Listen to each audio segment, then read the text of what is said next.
My sister Sophia was absolutely stunning in her white dress, a vision of lace and pearls, radiating that optimistic glow only a 23-year-old can possess. From my strategically placed seat at table 12, the family overflow, conveniently located near the bustling kitchen doors where catering staff hurried past with trays of champagne far beyond my budget, I observed the scene. The grand ballroom, nestled in the heart of downtown Chicago, was the epitome of wedding perfection. Crystal chandeliers sparkling overhead, sleek marble floors underfoot, and expansive floor-to-ceiling windows offering a breathtaking panoramic view of the city lights.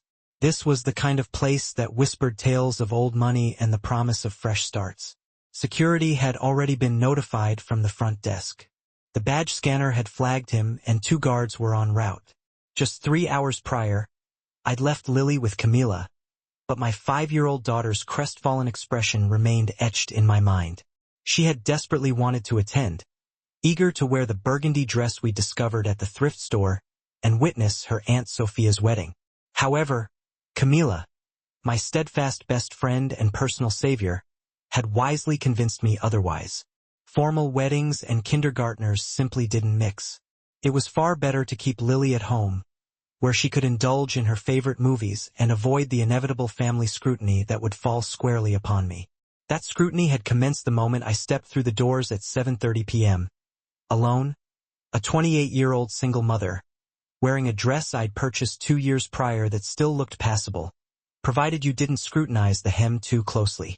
My cousin Vanessa breezed past me in the receiving line, her designer maternity gown emphasizing a 7-month pregnancy she wore with the pride of a queen.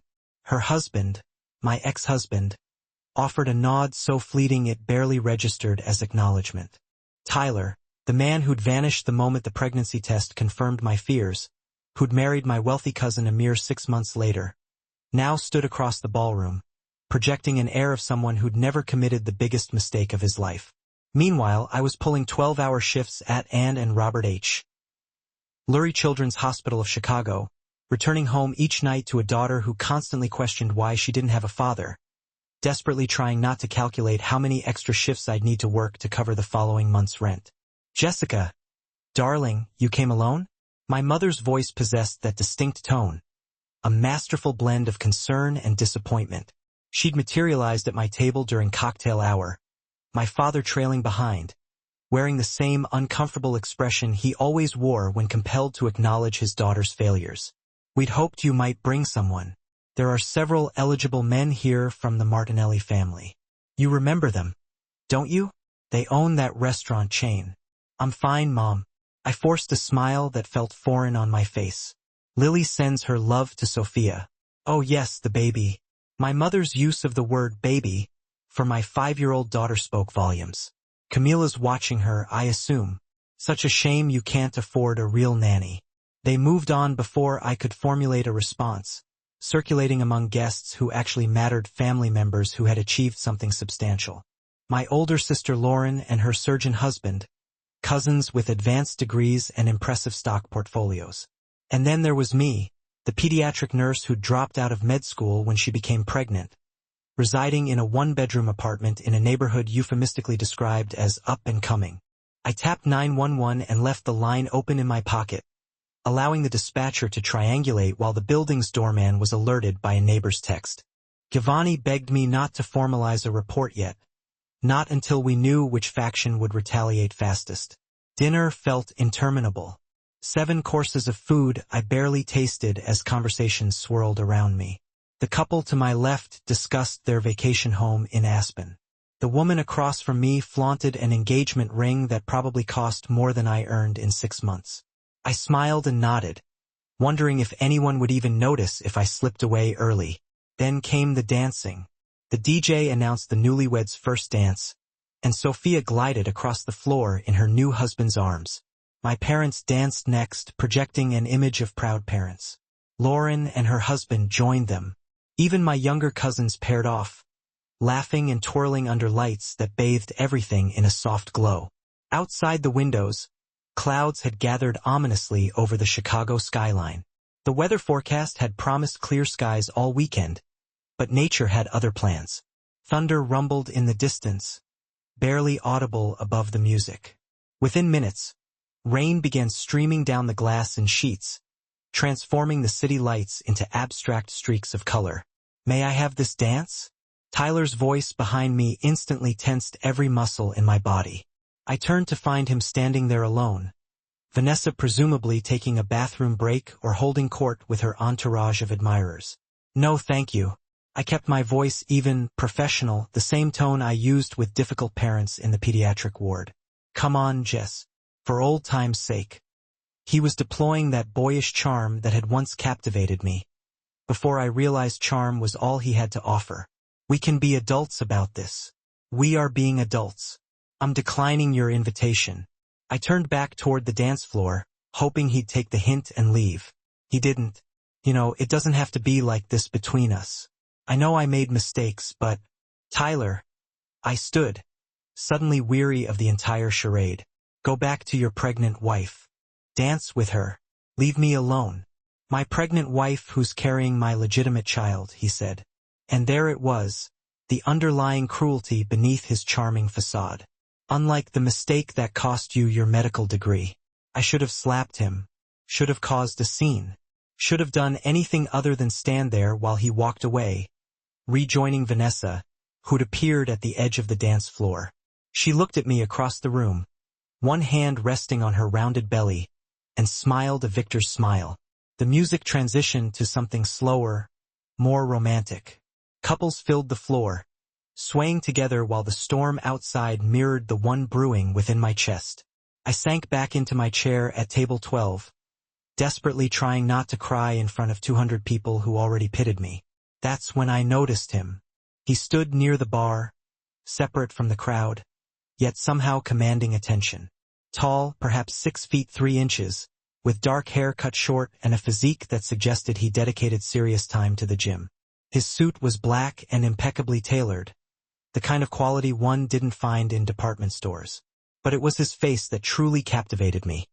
Sharp cheekbones, a jawline that appeared chiseled from stone, and eyes that, even from across the ballroom, seemed to penetrate every defense I'd spent years building. He was watching me, not subtly, not with the casual curiosity of a stranger at a wedding. He was studying me with an intensity that should have made me uncomfortable, but instead sent a completely different kind of shiver down my spine. I looked away first, heat rising in my cheeks. When I glanced back, he was speaking with someone from the groom's family. I recognized the older Martinelli brother, the owner of several Italian restaurants throughout Chicago. They exchanged a few words, and then the stranger began navigating through the crowd toward me. My initial instinct was to flee, to grab my clutch and invent some excuse about checking on Lily.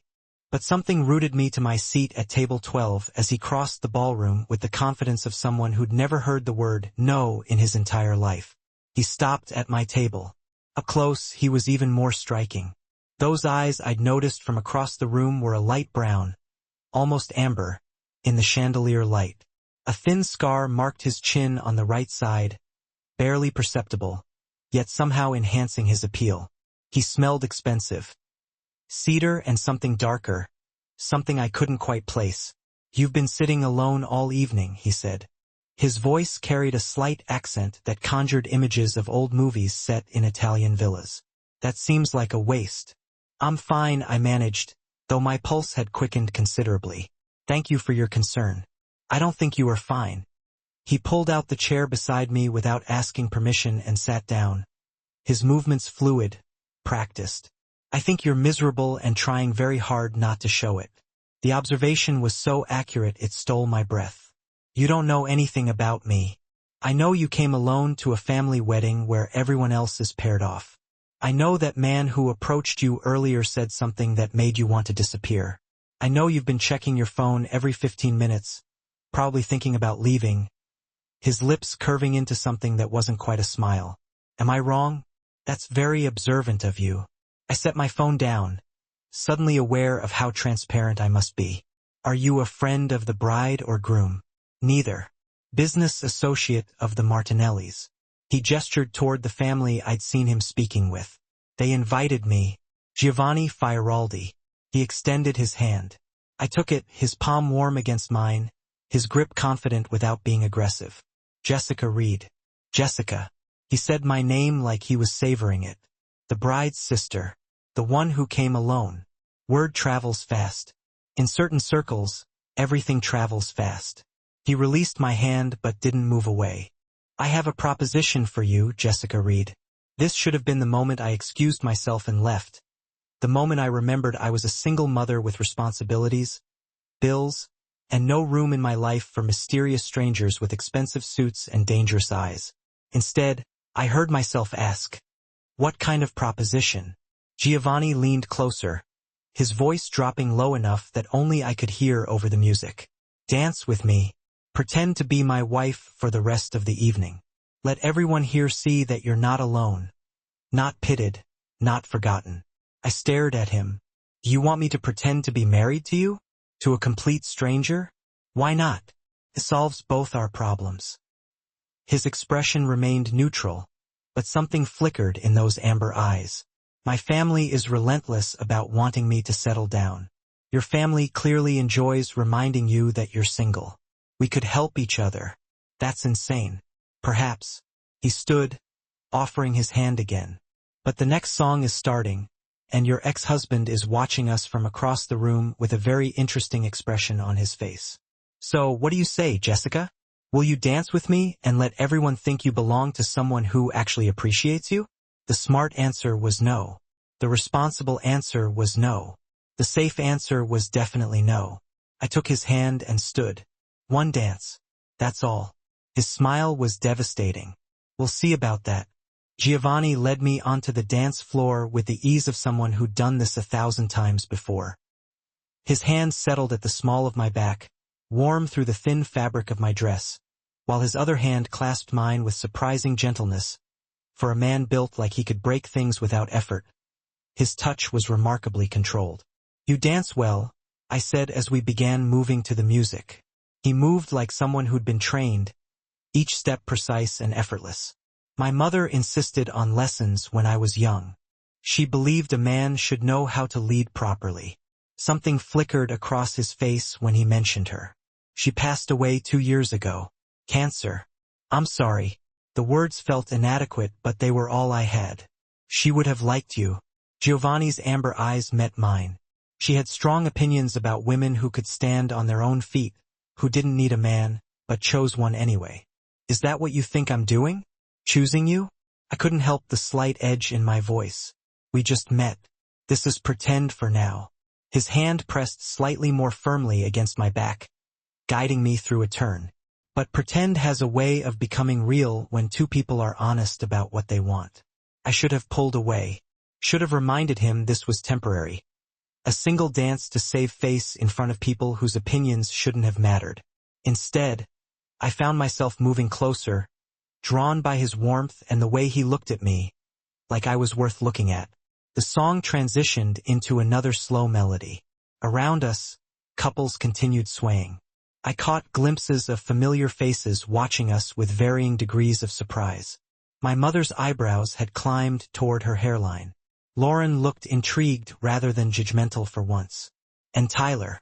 Tyler was staring from his position near the bar with an expression I couldn't quite decipher. "Your ex-husband is very interested in our dance," Giovanni observed quietly. "How do you know he's my ex?" "The way he looked at you when he approached earlier, like he owned something he'd thrown away and suddenly wanted back now that someone else was picking it up." Giovanni's jaw tightened imperceptibly. "Men like that are predictable. You don't know anything about him. I know he abandoned you when you needed him most. I know he married your cousin out of spite or convenience. And I know he's not worth the tears you've been holding back all evening." Giovanni's voice remained level, but steel ran beneath the calm surface. "Am I wrong about any of that?" I opened my mouth to argue, then closed it. "You're very presumptuous. I prefer observant." He guided me through another turn. "And I'm right, aren't I? Being right doesn't give you the right to say whatever you want." "No, but being honest does."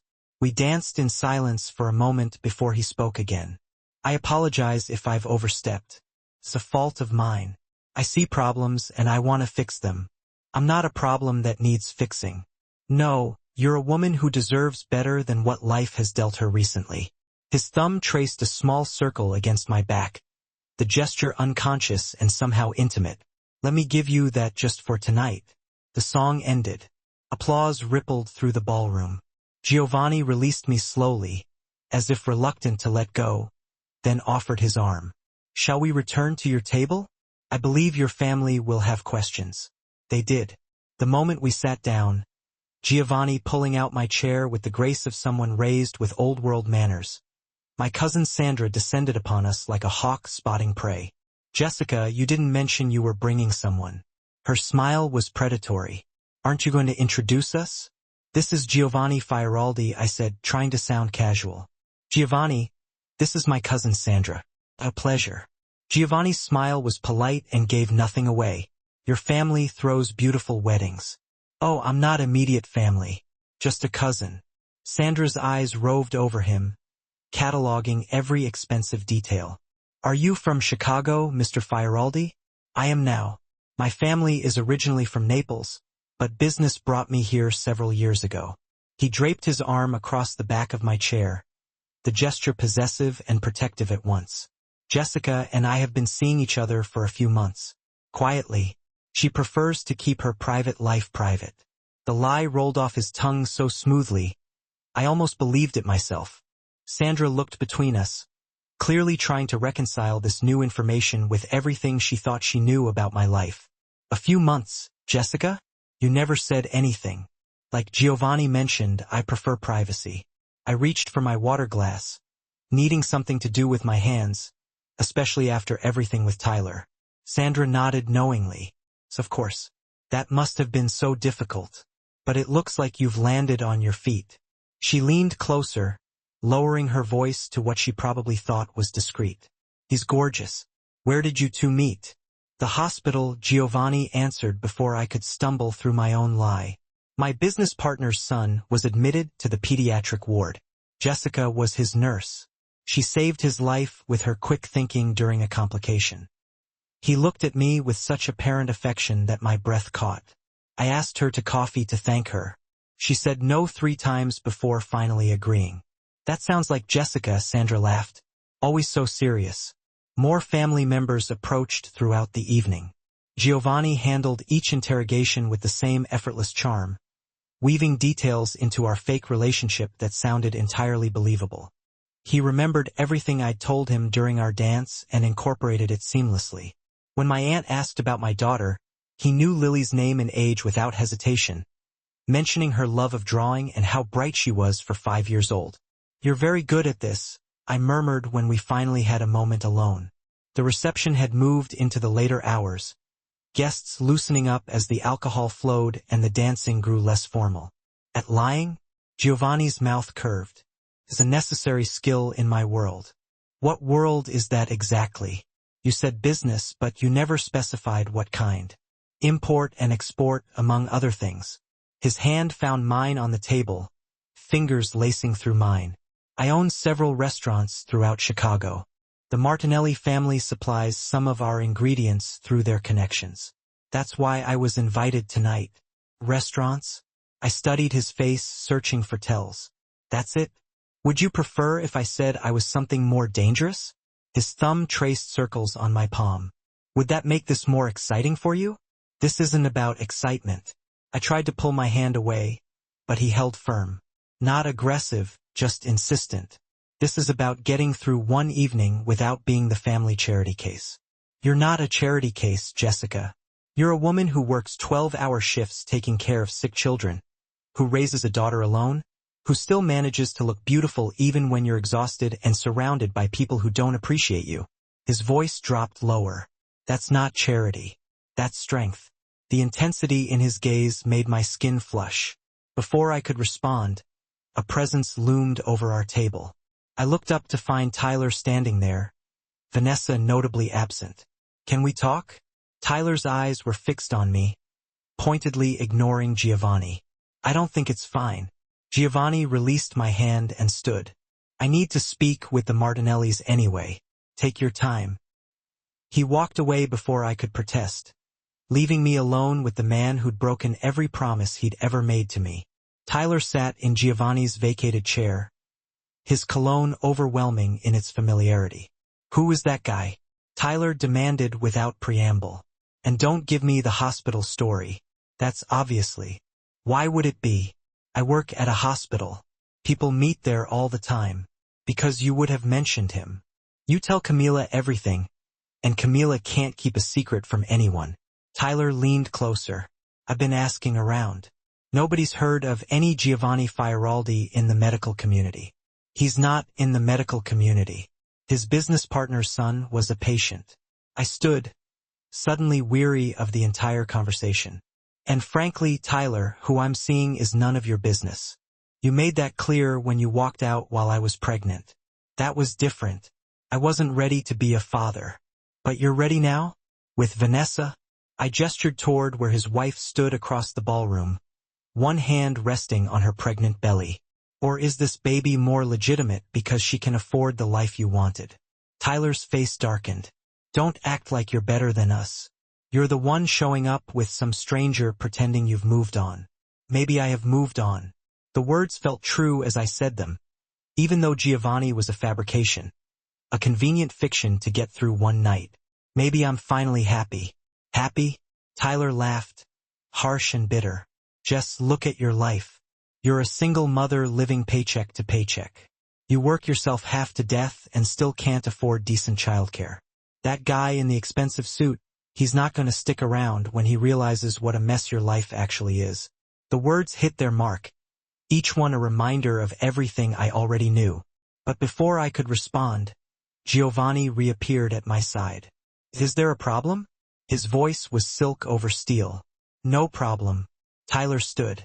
"Just catching up with my ex-wife." "Then you're finished catching up." Giovanni's hand settled at my waist. "The storm is getting worse. I'm going to drive Jessica home, unless you have any objection." It wasn't really a question. Tyler looked between us, clearly wanting to say something, but apparently even he recognized when he was outmatched. He walked away without another word. "I can call a car," I said once Tyler was gone. "You don't have to. The rain is heavy. Let me drive you." Giovanni retrieved my clutch from the table. "Unless you're uncomfortable being alone with me." I should have been. Every logical part of my brain screamed that accepting a ride from a stranger was foolish. But Giovanni didn't feel like a stranger. He felt like someone who saw me clearly and decided I was worth protecting anyway.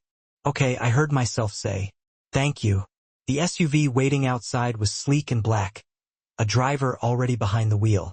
Giovanni opened the back door for me, and I slid across leather seats that probably cost more than my monthly salary. He climbed in beside me, close but not crowding, and gave the driver my address before I could even ask how he knew where I lived. "Your cousin Sandra mentioned it earlier," he explained, reading my expression. "The building near the park." She was very proud of herself for knowing. The drive through Chicago's rain-soaked streets gave us a privacy the ballroom hadn't afforded. City lights streaked past the tinted windows, turning everything into abstract art. "Thank you," I said finally, "for tonight, for what you did. It was mutually beneficial." Giovanni turned to face me, his features half in shadow. "But I meant what I said earlier about continuing this arrangement for a few weeks until your family stops asking questions and mine stops pressuring me about marriage. That's insane. You said that before. And yet you agreed to dance with me." His hand found mine in the darkness between us. "Think about it practically, Jessica. You need breathing room from family expectations. I need the same. We can help each other by lying to everyone we know, by giving ourselves space to exist without constant judgment." He squeezed my hand gently. "A few weeks, that's all. After that, we can stage a quiet breakup. No one gets hurt. Everyone gets relief." I knew I should say no, knew this was a terrible idea that could only end badly. But sitting in that car, still feeling the ghost of his hand at my back from our dance, I found myself considering it. "I have a 5-year-old daughter," I said finally. "She can't know about this. I won't confuse her with fake relationships." "Agreed. This stays between adults, and if either of us wants out, we walk away. No drama, of course."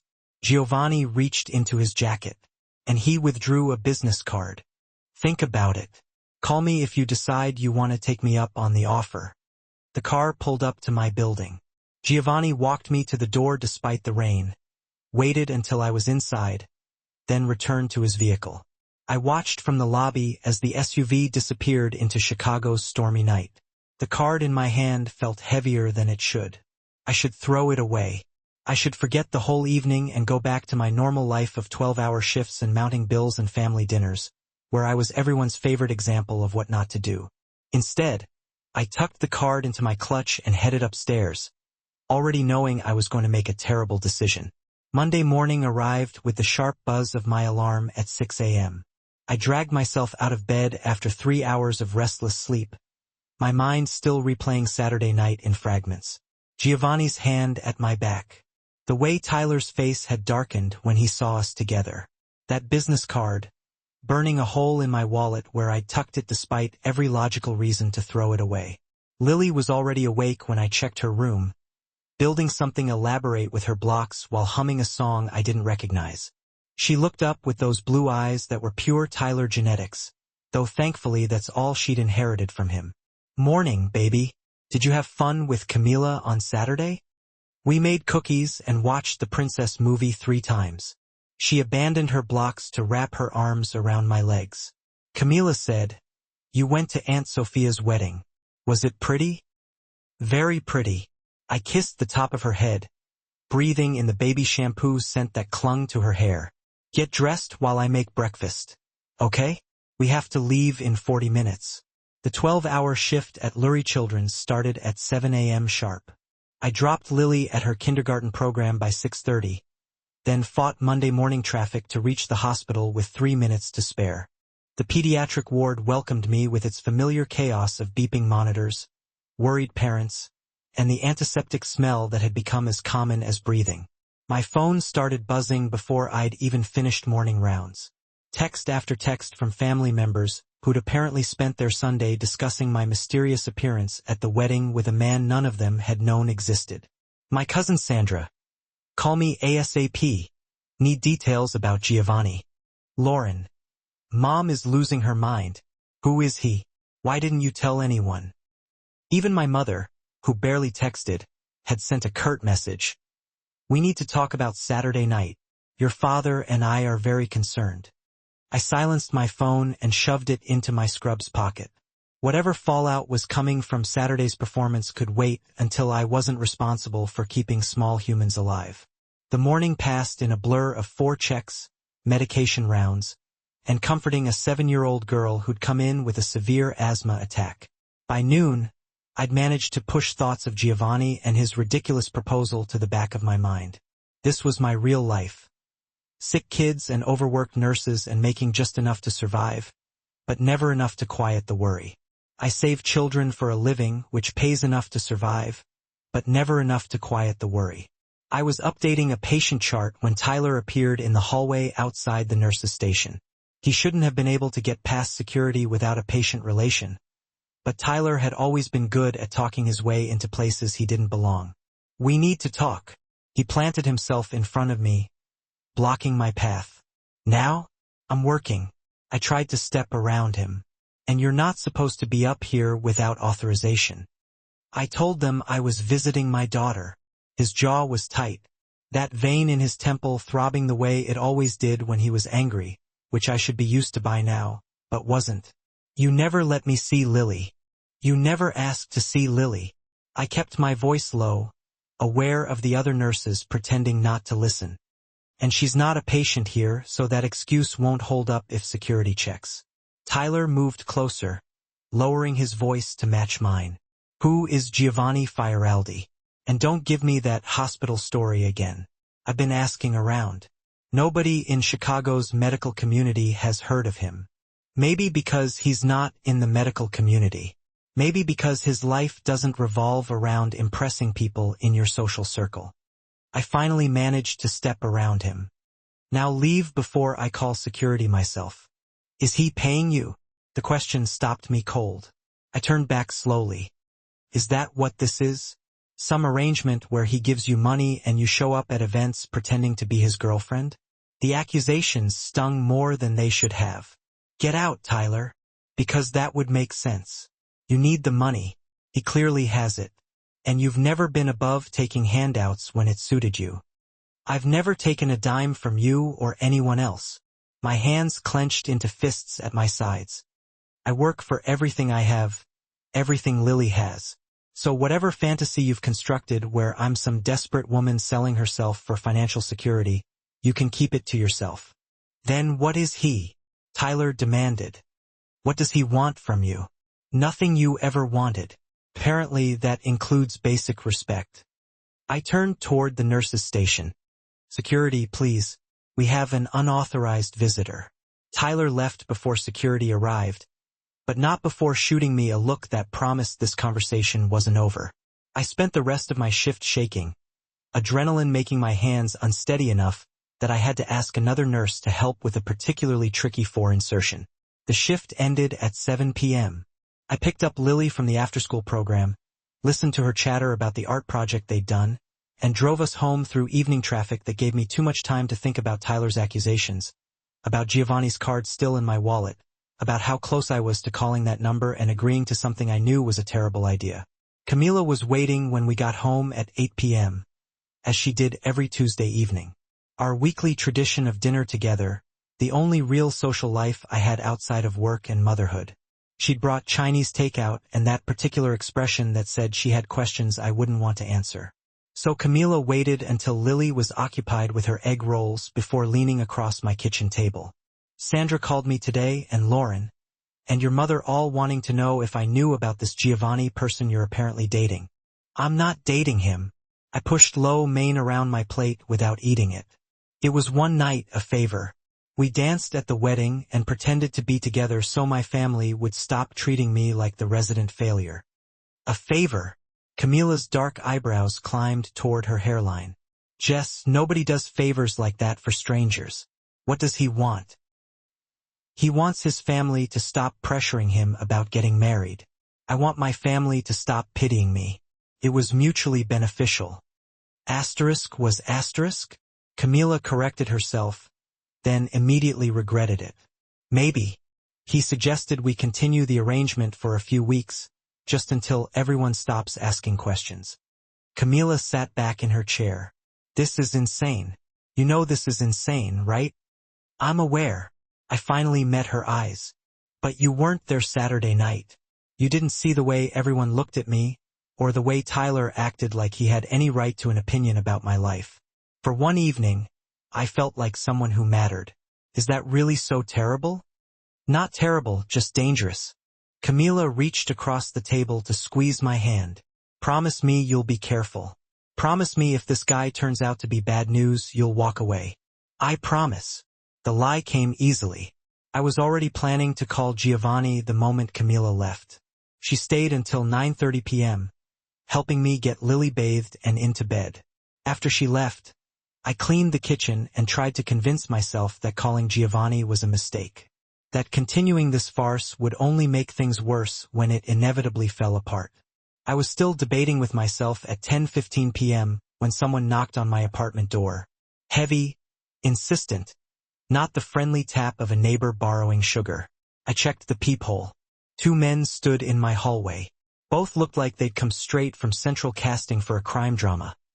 Dark clothes, cold expressions. One had a tattoo creeping up his neck that I could see even through the fisheye lens. Jessica Reed. The taller one spoke with an accent I couldn't place, Russian, maybe. We need to talk about Giovanni Fioraldi. Every instinct screamed at me not to open that door. I don't know who you're talking about.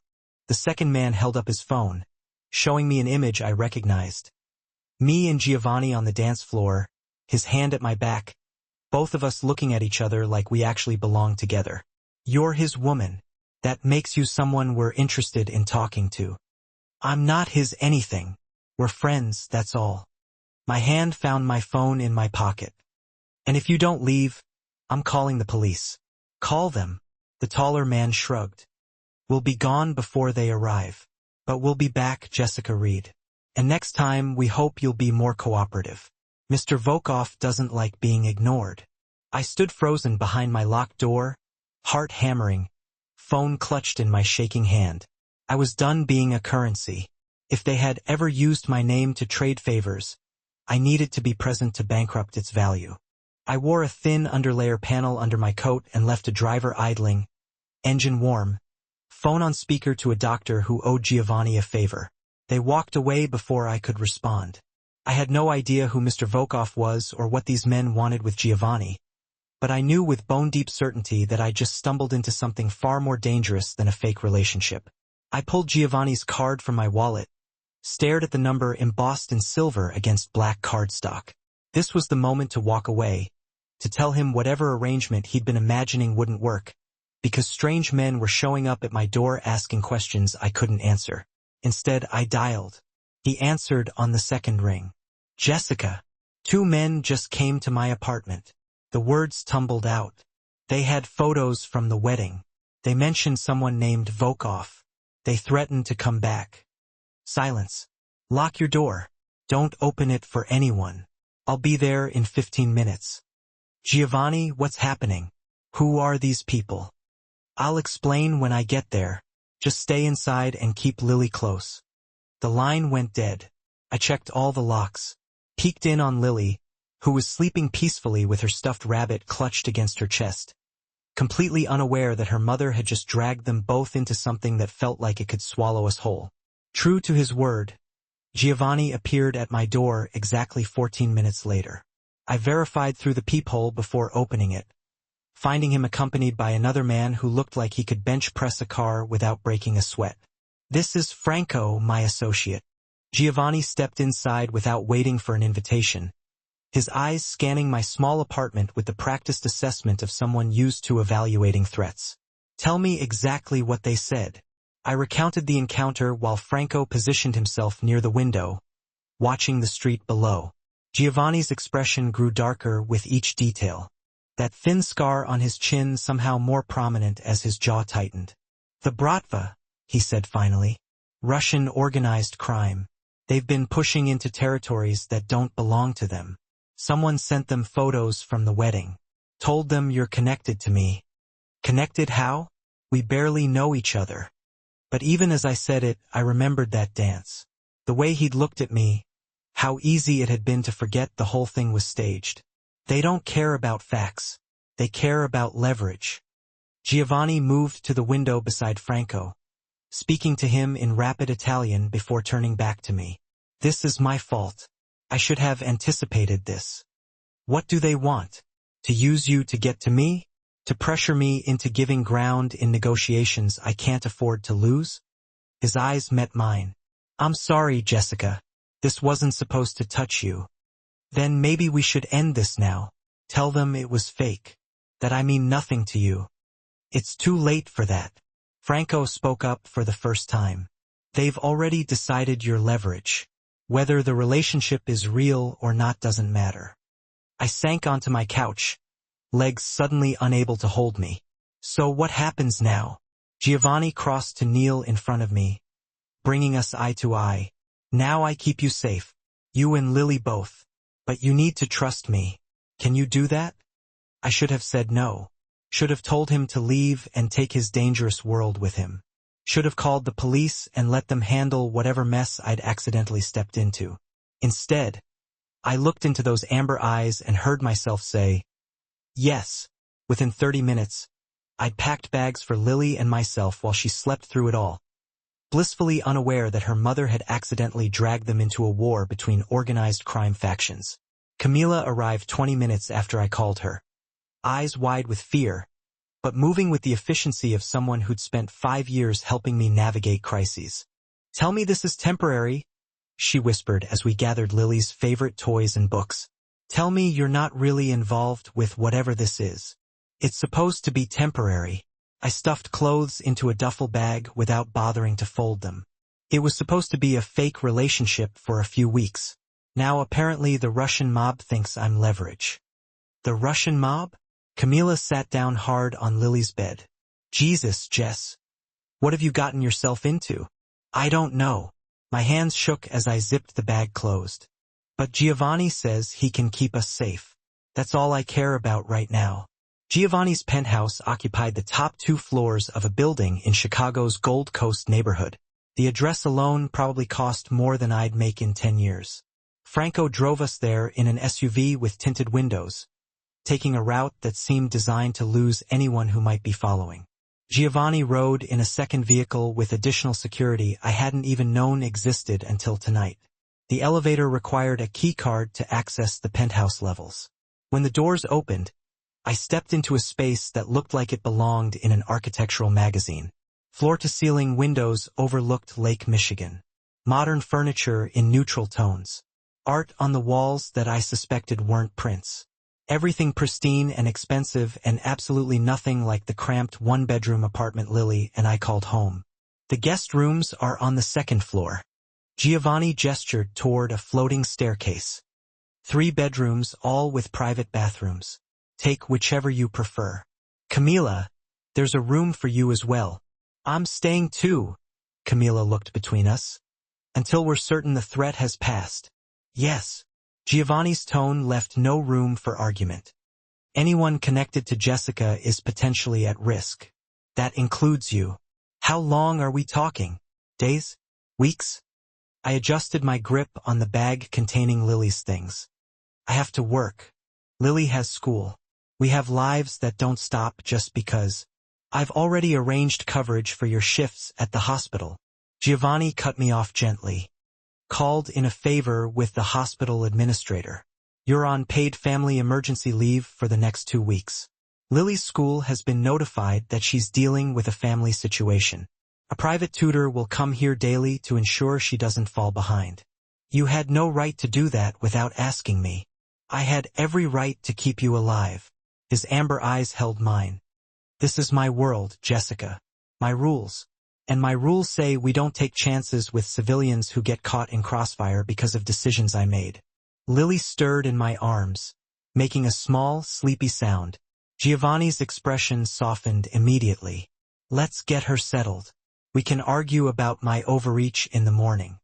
The bedroom he led us to was easily twice the size of my apartment's living room. A king bed dominated one wall, dressed in linens that probably had a thread count I couldn't fathom. An ensuite bathroom featured a shower with multiple heads and a soaking tub. Lily's eyes opened briefly as I laid her on the bed, taking in the unfamiliar surroundings with the confused acceptance of a 5-year-old woken in the middle of the night. Where are we? She mumbled. At a friend's house, baby. We're having a sleepover. I brushed hair from her forehead. Go back to sleep. Okay. She was out again within seconds, clutching her stuffed rabbit. Giovanni stood in the doorway, watching us with an expression I couldn't quite read. She's beautiful, he said quietly. She has your eyes. She has her father's everything else. I tucked the blanket around her shoulders, which is probably for the best. At least she got his cheekbones. I doubt that's the best she got. Giovanni stepped into the room, moving with surprising quiet for someone his size. He stopped beside the bed, looking down at Lily with genuine interest rather than the polite disinterest most childless adults showed. How old did you say she was? 5. She'll be 6 in March. I smoothed the blanket one more time, needing something to do with my hands. She's smart. Top of her class in reading, loves drawing and dinosaurs and asking questions I don't always know how to answer. Like what? Like why her daddy doesn't come see her, or why some kids have 2 parents and she only has one. The words came out rougher than I intended. She stopped asking as much after Tyler got remarried. I think even at 5 she understood that ship had sailed. Giovanni's jaw tightened. He's a fool. He's a lot of things. Fool is probably the kindest. We stood there in silence, watching Lily sleep. It felt strangely intimate, this shared vigil over my daughter, like we were partners in her protection rather than strangers thrown together by circumstances neither of us had planned. I should let you rest. Giovanni moved toward the door. If you need anything, there's an intercom system. Just press the button and someone will respond. Giovanni. I stopped him before he could leave. Thank you for all of this.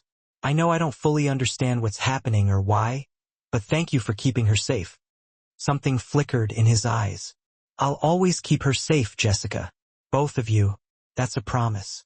The next 3 days blurred into a surreal existence that felt nothing like my real life. I woke Wednesday morning to find Lily already up and exploring the penthouse with the fearless curiosity of childhood. Camilla was in the kitchen making breakfast while Giovanni conducted a meeting via phone in his study, speaking rapid Italian that sounded both beautiful and vaguely threatening. A pediatrician arrived at 10 a.m. to give Lily a complete checkup. I stood by, reflexively ready to intervene, but the doctor was gentle and thorough and clearly accustomed to working with anxious mothers. Giovanni appeared halfway through the exam, asking intelligent questions about Lily's vaccination schedule and whether her recent cold had fully resolved. "You remember I mentioned a cold?" I asked after the doctor left, giving Lily a clean bill of health. "You told me she'd missed school 2 weeks ago because of it. At the wedding." Giovanni handed Lily a tablet loaded with educational games. "I pay attention when people tell me things, Jessica." Thursday brought the private tutor, a cheerful woman named Mrs. Patel, who had Lily reading and practicing math within minutes. Giovanni sat in on part of the lesson, then surprised both of us by helping Lily with a drawing project afterward.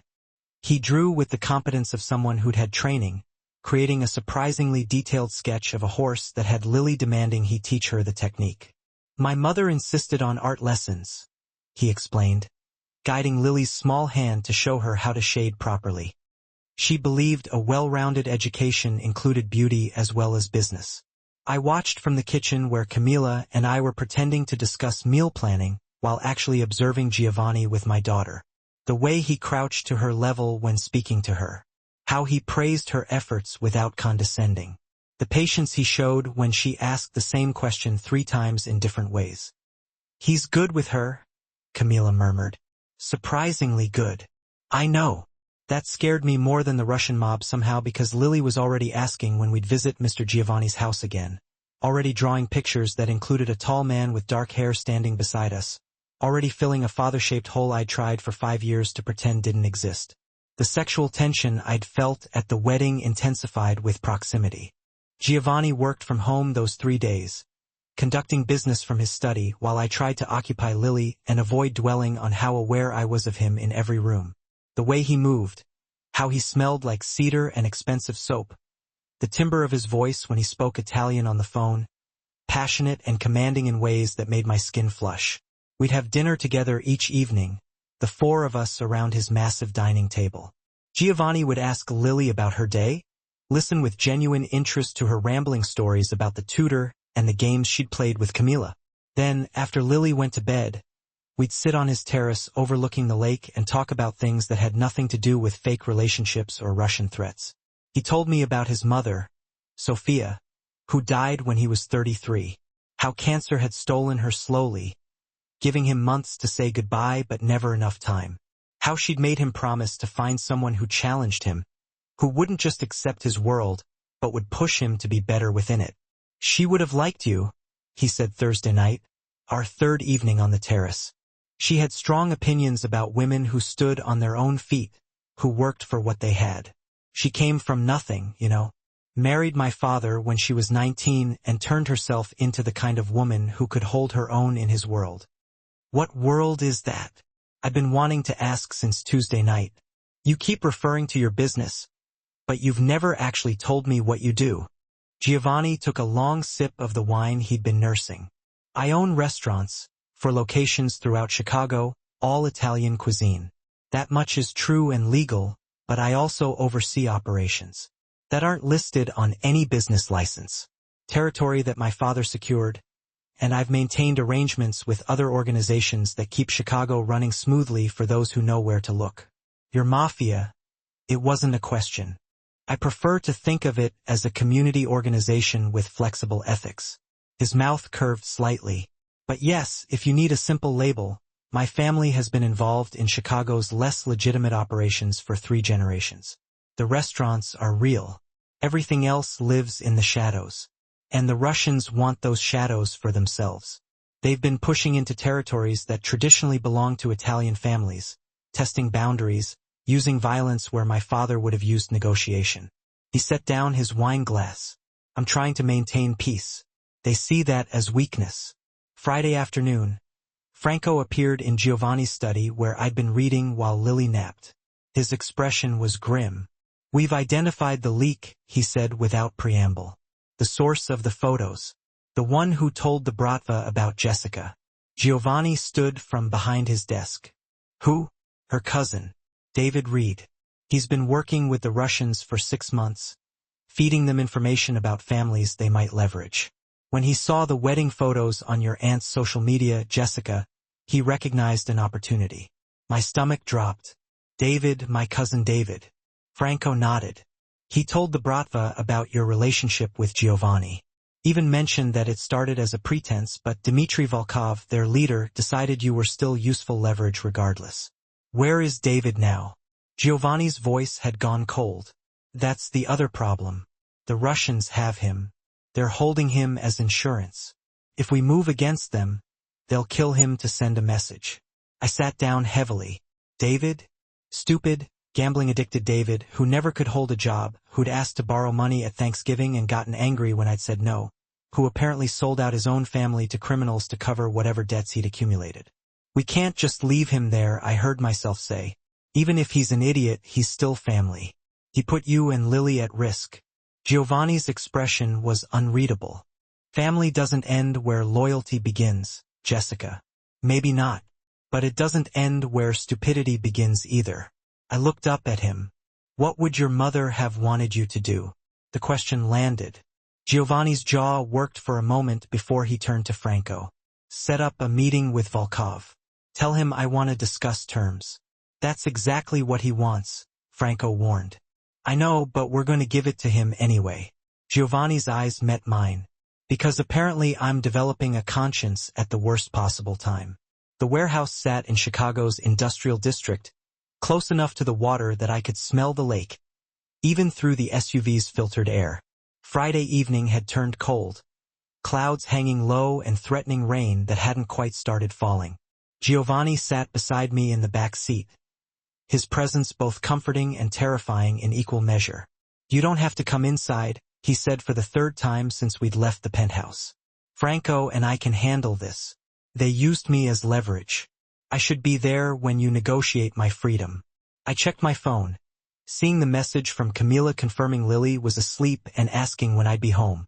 Home like the penthouse had become that in just 5 days. "Besides, you said it yourself. Your mother would want you to show them I'm not just some pawn they can manipulate." "My mother would have a lot of opinions about this situation." Giovanni's hand found mine in the darkness. "Most of them involving Italian phrases I shouldn't repeat in front of you. Try me. I worked in a hospital for 3 years. I've heard worse." The warehouse came into view. Concrete and rust. Windows covered with grime thick enough to block any view of the interior. 2 black sedans were already parked outside, their occupants leaning against the vehicles with the casual menace of men who'd done violence and expected to do more. Franco exited the SUV first, scanning the area with practiced efficiency before nodding to Giovanni. We stepped out into air that tasted like metal and old grease. One of the Russian men opened the warehouse door, gesturing us inside without speaking.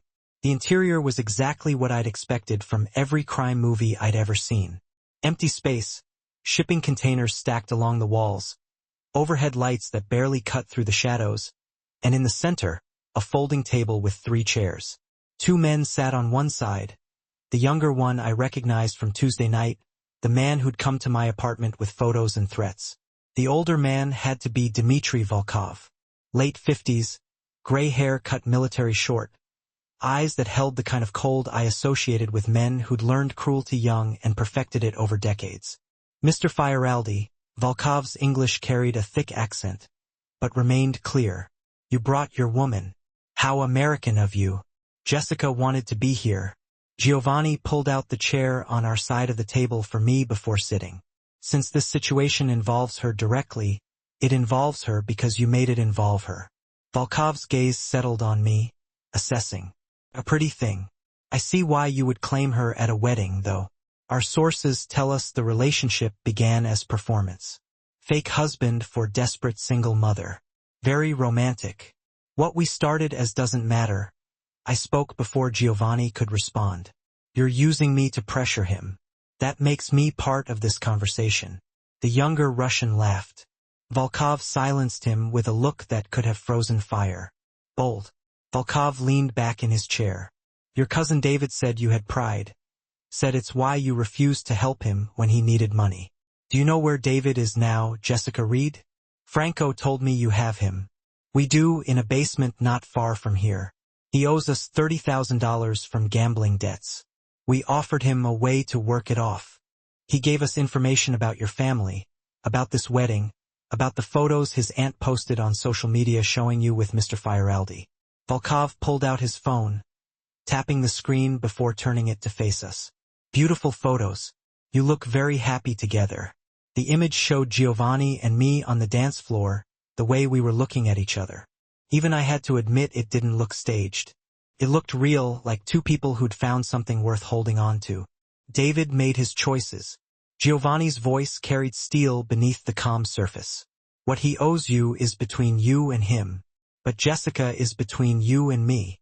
Volkov pocketed his phone. And that makes her valuable. So, let's discuss terms. You have territory in the financial district that we want. 3 blocks. You give us those blocks, we release David, and we forget about using pretty nurses as leverage. No. The word came from me before I'd consciously decided to speak. Both men turned to look at me with identical expressions of surprise. You don't get to threaten people's families and then negotiate like that's reasonable behavior. Jessica, Giovanni started. No, I stood. Adrenaline overriding every survival instinct that screamed at me to stay quiet. You want to intimidate Giovanni? Fine. That's your world. But you came to my apartment. You threatened my home where my 5-year-old daughter sleeps.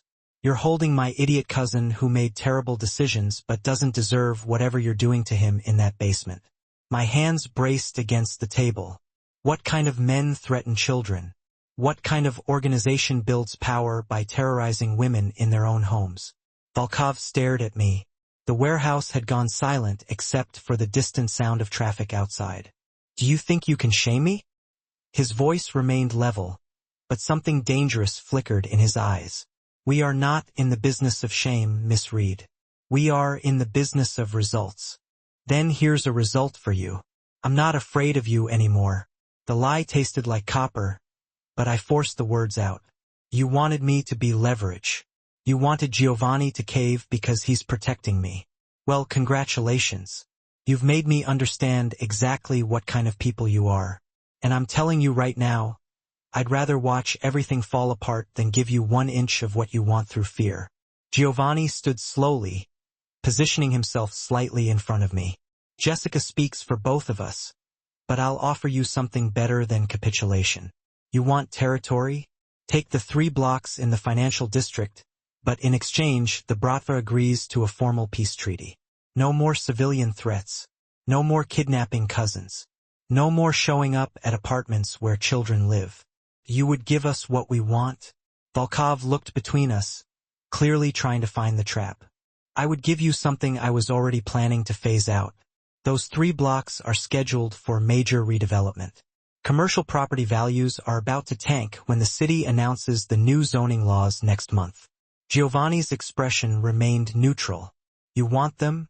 Take them. Deal with the headache of managing them when they become worthless. Meanwhile, we establish clear boundaries. You stay on your side. We stay on ours. And civilians remain off limits for both organizations. Volkov was quiet for a long moment. Then he looked at me again. Your woman has courage. Foolish courage, but courage nonetheless. He stood. We accept your terms. 3 blocks. Peace treaty. Civilians are off limits. He extended his hand to Giovanni. And for what it's worth, Mr. Fioraldi, if this relationship truly started as performance, I suggest you make it real. Women who speak truth to power are rare. My wife was one. I was smart enough to keep her. The handshake happened quickly. Terms were agreed upon with the efficiency of men who understood how these arrangements worked. David would be released within the hour, deposited at a hospital with instructions not to contact his family for 6 months. The 3 blocks would transfer to Bratva control by the end of the week. We walked out of that warehouse into air that had started spitting rain. I made it to the SUV before my legs gave out, adrenaline crash hitting like a physical blow. Giovanni caught me, guiding me into the back seat before sliding in beside me. That was either the bravest or stupidest thing I've ever witnessed, Franco said from the front seat as we pulled away. I'm still deciding which. Both, I managed. Definitely both. You stood up to Dmitry Volkov. Giovanni turned to face me. Do you understand how rare that is? How few people have ever spoken to him that way and lived to tell about it. I wasn't thinking about living. I was thinking about Lily sleeping in your penthouse, about David being tortured in a basement, about how tired I am of men with power deciding who gets hurt and who gets protected. My hands shook. I'm a pediatric nurse, Giovanni. I save children for a living which pays enough to survive, but never enough to quiet the worry. He kissed me. One moment I was spiraling into panic, and the next his mouth was on mine. Hot and demanding and tasting like everything I'd been trying not to want since Saturday night. His hand cupped my jaw, thumb tracing my cheekbone while his other arm wrapped around my waist, pulling me closer across the leather seat. I kissed him back, poured 5 days of tension and fear and unexpected connection into it.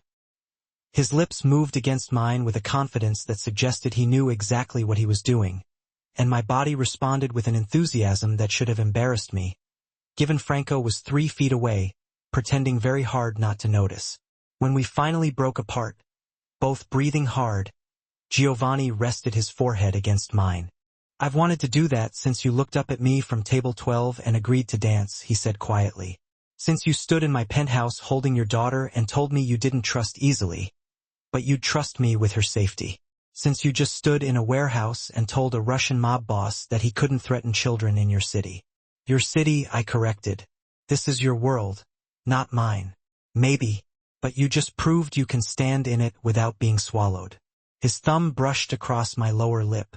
Jessica, this stopped being fake somewhere between Saturday and tonight. You know that, right? I did know.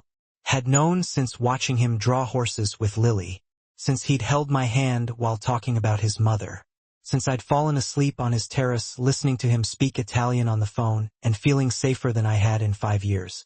This is complicated, I whispered. Everything worth having is complicated. He kissed me again, softer this time.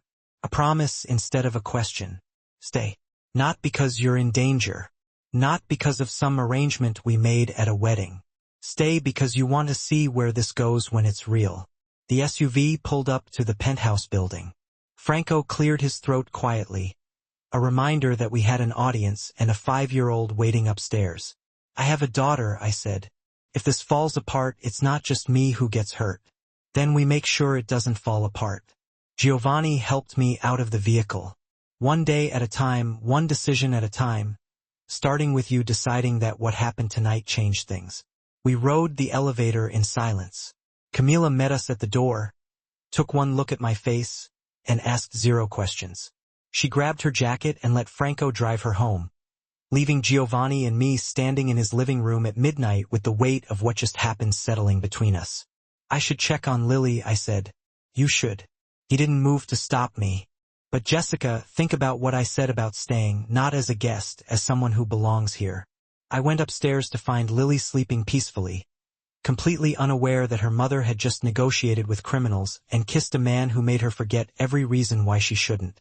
I watched her breathe, this perfect thing I'd created with a man who'd never deserved her, and tried to figure out if I was brave enough to risk both our hearts on someone who actually might. Downstairs, Giovanni waited. Upstairs, my daughter slept.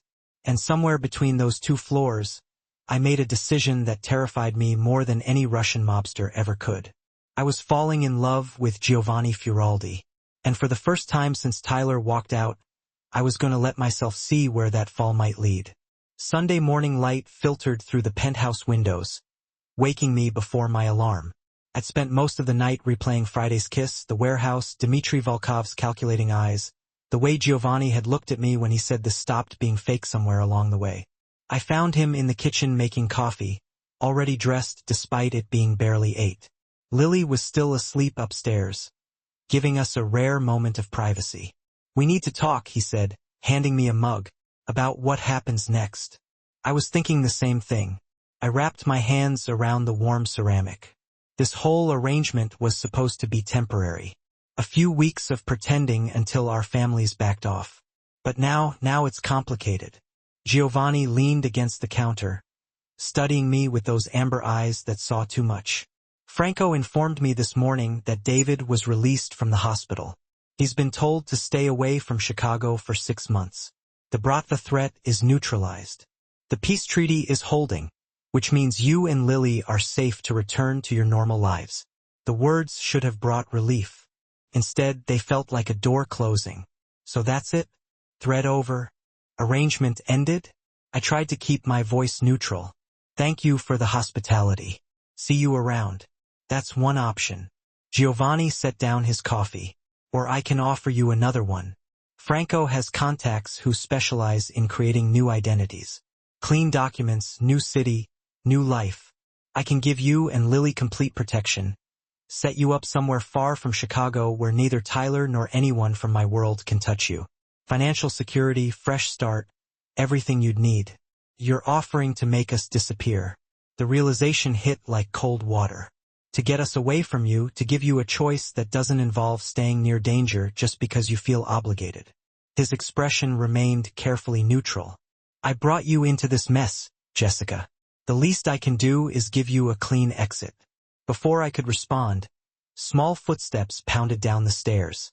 Lily appeared in her pajamas, hair wild from sleep, clutching her stuffed rabbit. Morning, Mom. Morning, Mr. Giovanni. She climbed onto a stool at the kitchen island. Are we having pancakes? Mr. Giovanni makes really good pancakes. I can make pancakes, Giovanni said, already pulling ingredients from the refrigerator. Chocolate chip or blueberry? Both. Lily bounced in her seat. Mom, can we stay here forever? I like it here. And Mr. Giovanni said he'd teach me to draw buildings today. My heart cracked. Baby, we've been imposing on Mr. Giovanni's hospitality. We can't stay forever. Why not? She looked between us with 5-year-old logic. He has lots of rooms. And he doesn't mind, do you, Mr. Giovanni? Giovanni met my eyes over Lily's head. I don't mind at all, Lily. Sweetie, go wash your hands before breakfast, I said gently. She hopped off the stool and scampered toward the bathroom, leaving us alone again. She's already attached to you, I said quietly. That's exactly what I was afraid of. If we leave now, she'll ask questions I don't know how to answer. Then don't leave. Giovanni began mixing pancake batter with practiced efficiency. Stay. Figure out what this could be when it's not about protection or arrangements, when it's just about two people who might actually want to see where this goes. You run a criminal organization, Giovanni. You negotiate with Russian mobsters. You have enemies who would use me and Lily as leverage if they knew we meant something to you. My hands tightened around the coffee mug. How am I supposed to build a life around that kind of danger? By understanding that my world isn't separate from who I am. It's part of me, but so is the man who makes pancakes for your daughter and wants to teach her architecture. The man who stayed up 3 nights running security checks to make sure you could sleep safely. The man who would burn down half of Chicago before letting anyone hurt you. He poured batter onto the griddle. I'm not asking you to love the criminal. I'm asking if you can love the whole complicated mess of who I actually am. Lily returned before I could answer, chattering about the drawing lesson. And could she please have extra chocolate chips? We ate breakfast together like a family, and the domesticity of it terrified me more than any warehouse confrontation, because this felt right, natural, like we'd been doing this for years instead of days. After breakfast, I made a decision. I'm going to work tomorrow. Back to my regular shift at the hospital. Giovanni looked up sharply. That might not be wise. The treaty with the Bratva is new. We don't know. I need to do this, I interrupted. I need to prove to myself that I can have a normal life, that I'm not just hiding in your penthouse waiting for the next threat. If this is going to work, if we're going to work, I have to maintain some part of who I was before all this. He studied me for a long moment. Then you'll have a driver and security at the hospital. Non-negotiable. Fine. I'd learned to pick my battles, but invisible security. I don't want armed guards following me through the pediatric ward. Monday morning arrived with familiar routine. I dropped Lily at kindergarten, kissed her goodbye, and headed to Lurie Children's for my first shift in over a week. The hospital greeted me with its usual chaos. Sick children, worried parents, the antiseptic smell and beeping monitors that had become my second home. My supervisor pulled me aside first thing. "Jessica, good to see you back. How's the family emergency?" "Resolved. Thank you for being understanding." So of course, we were actually contacted by one of our major donors about your situation. Generous man, made sure your position was protected while you were gone. She smiled knowingly. New boyfriend must have connections. I didn't correct her. Easier to let people assume whatever they wanted than try to explain the truth. The shift passed in familiar rhythm. 4 checks, medication rounds, comforting a 3-year-old with pneumonia. Around 2 in the afternoon, I was updating charts when I got pulled into the room of one of our long-term patients. 7-year-old Marcus had been fighting leukemia for 8 months. He was in for his latest round of chemo, weak, but still somehow optimistic. "Nurse Jessica." He brightened when I entered. "You're back. I missed you." "I missed you too, buddy." I checked his vitals, noting them in his chart. "How are you feeling today?" "Tired, but Mom says I'm a fighter." He picked at the hospital blanket. "Nurse Jessica, can I ask you something?" "Always. Do you believe in happy endings? Like in the movies?" The question hit harder than it should have. I sat on the edge of his bed, choosing my words carefully. I believe happy endings are possible when people are brave enough to fight for them, even when things get scary, even when it seems easier to give up. My mom says that too. She says we have to be brave. And Marcus looked at me with eyes too old for 7. "Are you being brave about something, Nurse Jessica?" Out of the mouths of children. "Yeah, Marcus, I think I am." "Then you'll get your happy ending. Just like me." His confidence was absolute. We're both fighters. I left his room with tears stinging my eyes and a clarity I hadn't felt in days. Marcus was fighting for his life every single day, and here I was, hesitating to fight for my own happiness because it came wrapped in complications. My shift ended at 7. I walked to the parking garage, texting Giovanni that I was heading out. The October evening had turned cold, my breath visible in the dim light of the concrete structure. The garage cameras caught everything, and hospital security walked the rounds every 30 minutes. I thought I was safe. That's when Tyler appeared, stepping out from between 2 cars. "We need to talk." His voice was tight with barely controlled anger. "About your new boyfriend and the very interesting information I've been gathering about him." "Tyler, I'm not doing this." I moved toward my car. "Go home to your pregnant wife." He grabbed my arm, not hard enough to hurt, but firm enough to stop me. Giovanni Firaldi owns 4 Italian restaurants and is suspected of running organized crime operations throughout Chicago's financial district. Did you even that aren't listed on any official business registry?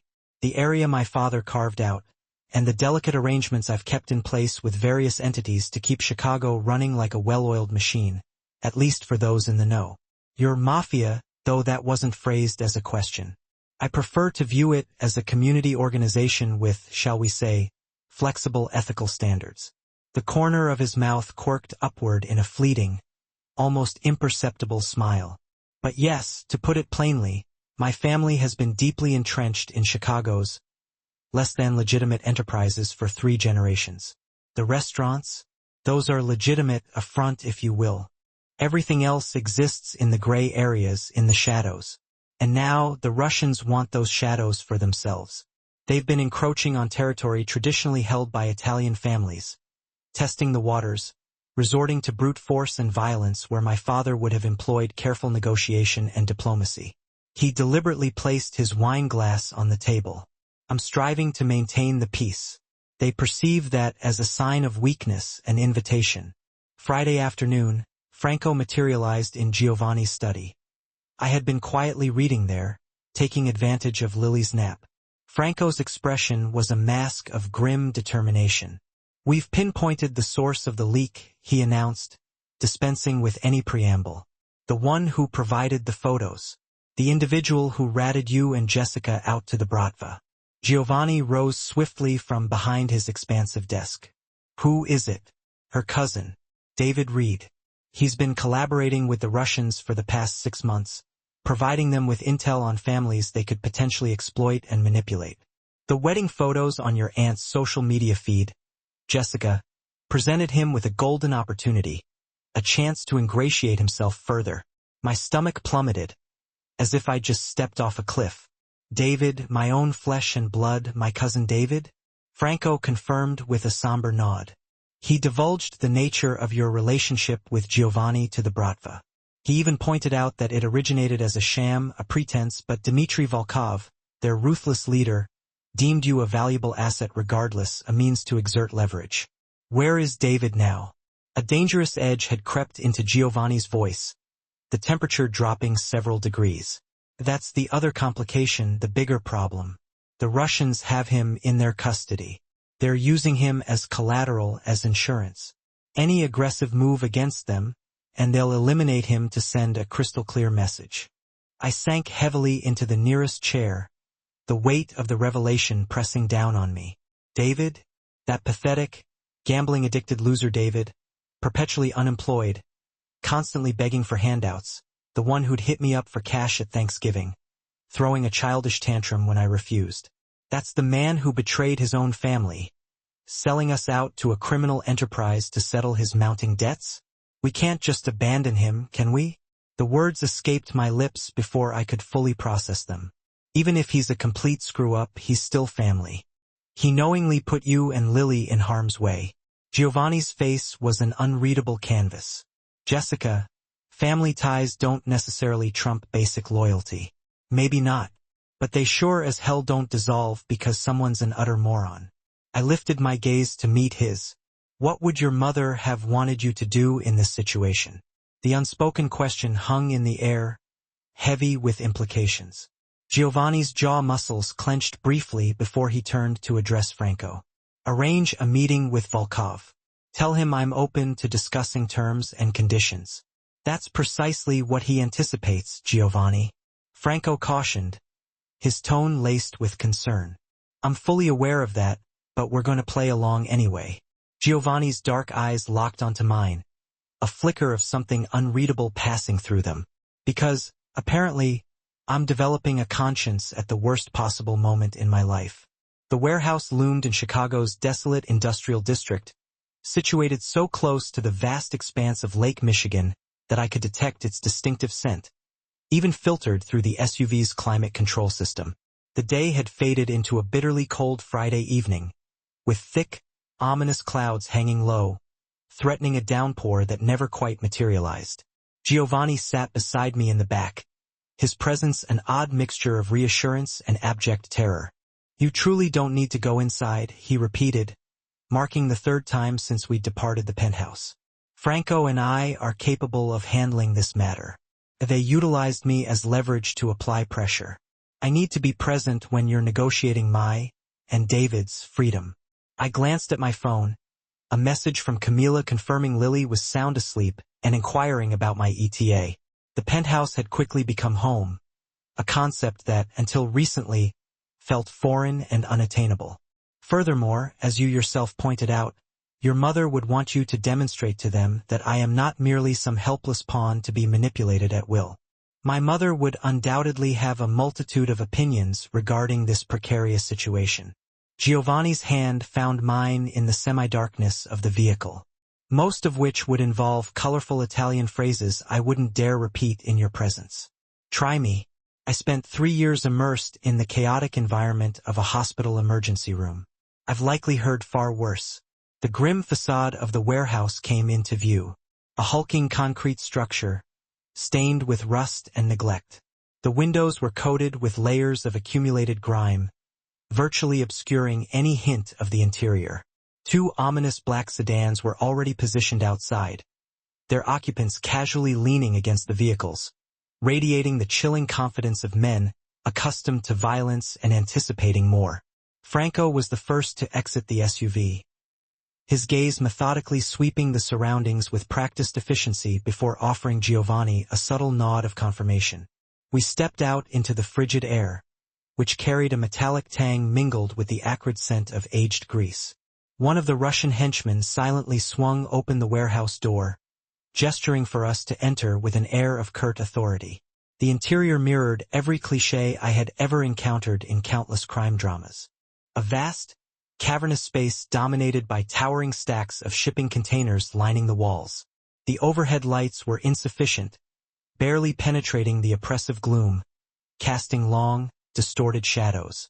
In the very center stood a simple folding table flanked by 3 chairs. 2 men occupied one side. I instantly recognized the younger one from that terrifying Tuesday night encounter, the one who'd showed up at my apartment brandishing those incriminating photos and making thinly veiled threats. The older man had to be Dmitry Volkov, the head honcho himself.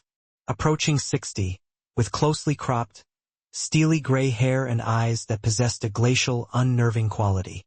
A chilling, detached demeanor I associated with men who had cultivated cruelty from a young age and honed it to a fine art over the decades. Mr. Fieraldi. Volkov's English was heavily accented, yet perfectly understandable. You brought your woman. How American of you. Jessica insisted on being present. Giovanni pulled out the chair next to him for me before seating himself with controlled grace. Given that this entire situation directly involves her, specifically because you chose to involve her, her presence is non-negotiable. Volkov's intense gaze zeroed in on me, dissecting me with calculated precision. Ah, a pretty little thing. I can certainly comprehend why you choose to publicly claim her at a wedding ceremony. However, our informants indicate that this union began as pure fabrication.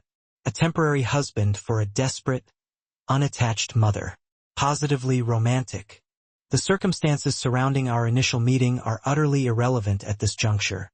I interjected, determined not to let Giovanni take the bait. You're exploiting me to pressure him. Therefore, I have a legitimate right to participate in this discussion. The younger Russian let out a harsh, derisive laugh, quickly stifled by a single, icy glare from Volkov, a look that could extinguish an inferno in seconds. Bold, Volkov remarked, leaning back in his chair. Your cousin David stated that you were fiercely proud, claiming that was the reason you refused to financially assist him when he was in need. Do you have any understanding of David's current whereabouts? Miss Reed? Franco already informed me that you're holding him against his will. Correct. He's confined in a basement not far from here, I assure you. He accumulated a debt of $30,000 due to his unfortunate proclivity for gambling. We benevolently offered him an alternative. He could work off his debt by providing certain valuable information. He proceeded to provide us with details pertaining to your family, this elaborate wedding charade, and the suggestive photographs his aunt foolishly shared on social media, depicting you and Mr. Fieraldi in a rather intimate embrace. Volkov retrieved his smartphone, tapping the screen before displaying it for our viewing. Exquisite photographs. You appear remarkably content in each other's company. The images captured Giovanni and me gracefully gliding across the dance floor. The intensity of our gazes. Even I was forced to concede that it didn't come across as staged or contrived. It resembled something genuinely authentic, 2 individuals finding something undeniably worth fighting for. David made a series of regrettable choices, Giovanni declared, his voice retaining a veneer of calmness, yet laced with an undercurrent of steel. Whatever he owes you is a matter between you and him alone. However, Jessica is under my protection, and therefore this is between you and me. Volkov slowly slid his phone back into his pocket. And that considerably elevates her intrinsic value. Therefore, let us proceed with outlining the specific terms. You currently possess certain territorial holdings within the financial district that are of particular interest to us, specifically 3 contiguous city blocks. Cede ownership of those blocks and we will promptly release David and cease our attempts to exploit your companion. No. The response left my lips seemingly of its own volition, an instinctive reaction that bypassed conscious thought. Both men turned to regard me, their faces mirroring identical expressions of utter shock and disbelief. You don't have the right to threaten people's families and then casually sit here and negotiate as if that's perfectly acceptable behavior. Jessica, Giovanni began, his voice laced with caution. No, I insisted, rising to my feet, propelled by a surge of adrenaline that overwhelmed every self-preservation instinct that screamed at me to remain silent and submissive. You want to engage in intimidation tactics with Giovanni? Fine, that's your arena, that's your world. But you trespassed into my apartment. You presented a threat to my home, the sanctuary where my 5-year-old daughter sleeps. And you're currently holding my hapless cousin captive, a man who consistently makes terrible choices. I'll grant you that, but he doesn't warrant whatever unspeakable acts you're subjecting him to in that squalid basement. I planted my hands firmly on the table, anchoring myself. What kind of men stoop to threatening children? What sort of pathetic organization builds its foundation on terrorizing women in their own homes? Volkov continued to fix me with his unwavering stare. The warehouse had fallen into a profound silence, broken only by the muffled hum of distant traffic. Do you believe you can shame me, Miss Reed? His tone remained even, almost conversational, yet a dangerous glint flickered in his cold eyes. We are not in the business of shame or moral indignation. We deal in results. Then here's a result you can add to your ledger. I'm not afraid of you anymore. The audacious claim tasted like rusty metal on my tongue, a blatant falsehood, but I forced myself to articulate the words with conviction. You sought to exploit me as leverage, assuming Giovanni would concede to your demands out of some misguided sense of obligation to protect me. Well, congratulations, you've successfully illuminated the precise nature of the individuals I'm dealing with. And I'm unequivocally stating that I would rather witness everything crumble and fall apart than yield even an inch to your demands based on fear or intimidation. Giovanni slowly rose to his feet, subtly positioning himself slightly in front of me, shielding me. Jessica speaks on behalf of both of us, and yet, I'm willing to present you with a far more equitable alternative than outright capitulation. You desire territory? Then take the 3 contested blocks in the financial district. However, in return, the Bratva must formally commit to a comprehensive peace accord. No more threats directed at civilians. No further abductions of wayward cousins. And absolutely no more uninvited appearances at private residences where children reside. You would willingly concede what we desire. Volkov scrutinized us both, his gaze flicking back and forth, desperately searching for any hint of deception, any telltale sign of a hidden trap. I am prepared to relinquish something that I had already planned to phase out strategically. Those particular 3 blocks are scheduled for a significant redevelopment initiative. The commercial property values are poised to plummet dramatically once the city announces the upcoming zoning revisions next month. Giovanni's expression remained deliberately blank, giving nothing away. You desire them? Then claim them. Deal with the administrative headache of trying to manage those properties once they become essentially worthless. Simultaneously, we will establish clearly delineated boundaries of operation. You will confine yourselves. Did you know that? Or did you just see money and decide your morals were negotiable? Let go of me. I pulled my arm free. Who I date is none of your business. It is when you're exposing my daughter to criminals. Tyler stepped closer. That's right. She's still my daughter, even if you've done everything possible to erase me from her life. And I will not let you drag her into some mobster's world. Your daughter? Rage I'd been suppressing for 5 years erupted. You walked out when I was pregnant. You married my cousin. You've never asked to see Lily. Never paid a dime of support. Never showed the slightest interest in being her father. You don't get to suddenly care about her safety when it's convenient for your righteous indignation. I care enough to protect her from making the same mistakes you did. Getting involved with the wrong kind of man. Ruining your future. Tyler's face twisted with something ugly. I'm going to the police. I'm going to tell them everything I know about Fioraldi. And when he's arrested, I'm filing for custody of Lily. Proving you're an unfit mother who exposes children to danger. Cold fear replaced anger. You can't do that. Watch me. Tyler turned to leave. Stay away from him, Jess, or lose everything. That won't be necessary. Giovanni's voice cut through the garage like a knife. He emerged from the shadows near the elevator. Franco beside him. Both men moved with the dangerous grace of predators who'd found prey. Tyler's face went pale. This is harassment. I'll call security. Please do. Giovanni stopped a few feet away, hands in his pockets, posture relaxed, but eyes glacial. I'd love to explain to hospital security why you're threatening my girlfriend in a parking garage after grabbing her forcibly. I barely touched her. The security cameras will tell a different story. Franco gestured toward the corner where a camera was indeed positioned. Chicago takes assault seriously, even when it's an ex-husband who can't accept that he no longer has control. You can't threaten me. But Tyler's voice wavered. I'm not threatening you. Giovanni stepped forward. I'm informing you of consequences. Franco. Franco pulled an envelope from his jacket. Tyler James Mitchell. Inside you'll find a very detailed accounting of your failure to pay child support for Lily Reed, 5 years of documented abandonment, a legal petition for full back payment plus interest totaling approximately $43,000, and a restraining order that will be filed if you continue to harass Jessica. Tyler snatched the envelope. This is... I never agreed to pay support because you abandoned them before she could file. Giovanni's voice was ice. But abandonment doesn't erase responsibility. My lawyer is very thorough. He's prepared to pursue this through every legal channel available. And trust me, Tyler, you don't want to go to war with someone who has better lawyers than you have excuses. You're threatening me with legal action. Tyler looked between them. I'll fight this. Please do.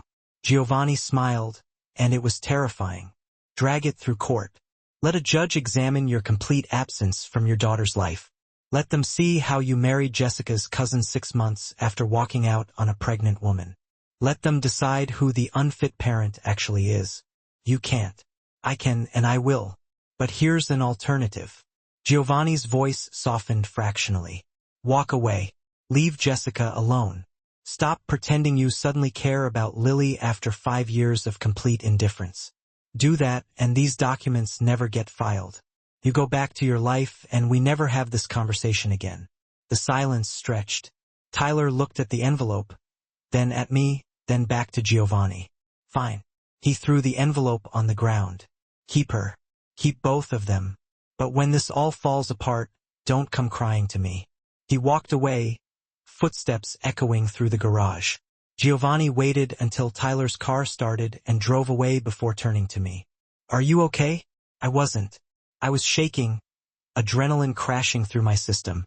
You had him investigated? Had lawyers draw up documents? The moment I realized he was going to be a problem, Giovanni picked up the envelope Tyler had discarded. I don't wait for threats to materialize, Jessica. I eliminate them before they can hurt people I care about. And what happens when the threat is you? The words came out harsher than intended. When your world is what puts Lily in danger, then I'll eliminate that threat too. His eyes held mine. Even if that means eliminating myself from your life, but you have to make that choice, Jessica. I can't make it for you. Franco cleared his throat. I'll wait in the car. Give you two some privacy. We stood alone in the cold parking garage while I tried to figure out what I wanted, what I could live with, what risks were worth taking, and which ones would break us. Take me home, I said finally. To the penthouse. We need to talk. Giovanni nodded, offering his arm. I took it, and we walked to his SUV together while I tried to figure out how to explain that I'd already made my choice. And it terrified me more than any threat Tyler could ever pose. 2 weeks passed in a blur of new routines and careful negotiations between my old life and this new one we were building. I'd moved most of my clothes to the penthouse but kept my apartment, using it as a quiet space when I needed to think, or when Lily had playdates with school friends whose parents didn't need to know about the complicated man in our lives. Giovanni proved remarkably adaptable to the chaos of living with a 5-year-old. He learned that Lily needed exactly 3 bedtime stories, that she refused to eat vegetables unless they were hidden in pasta sauce, and that Tuesday mornings were always harder because she missed her weekend freedom. He attended a parent-teacher conference with me, sitting in a chair designed for someone half his size, while Mrs. Rodriguez praised Lily's progress in reading. She's a bright girl, the teacher had said, looking between us with obvious approval. It's wonderful to see her thriving with both parents involved. I hadn't corrected the assumption.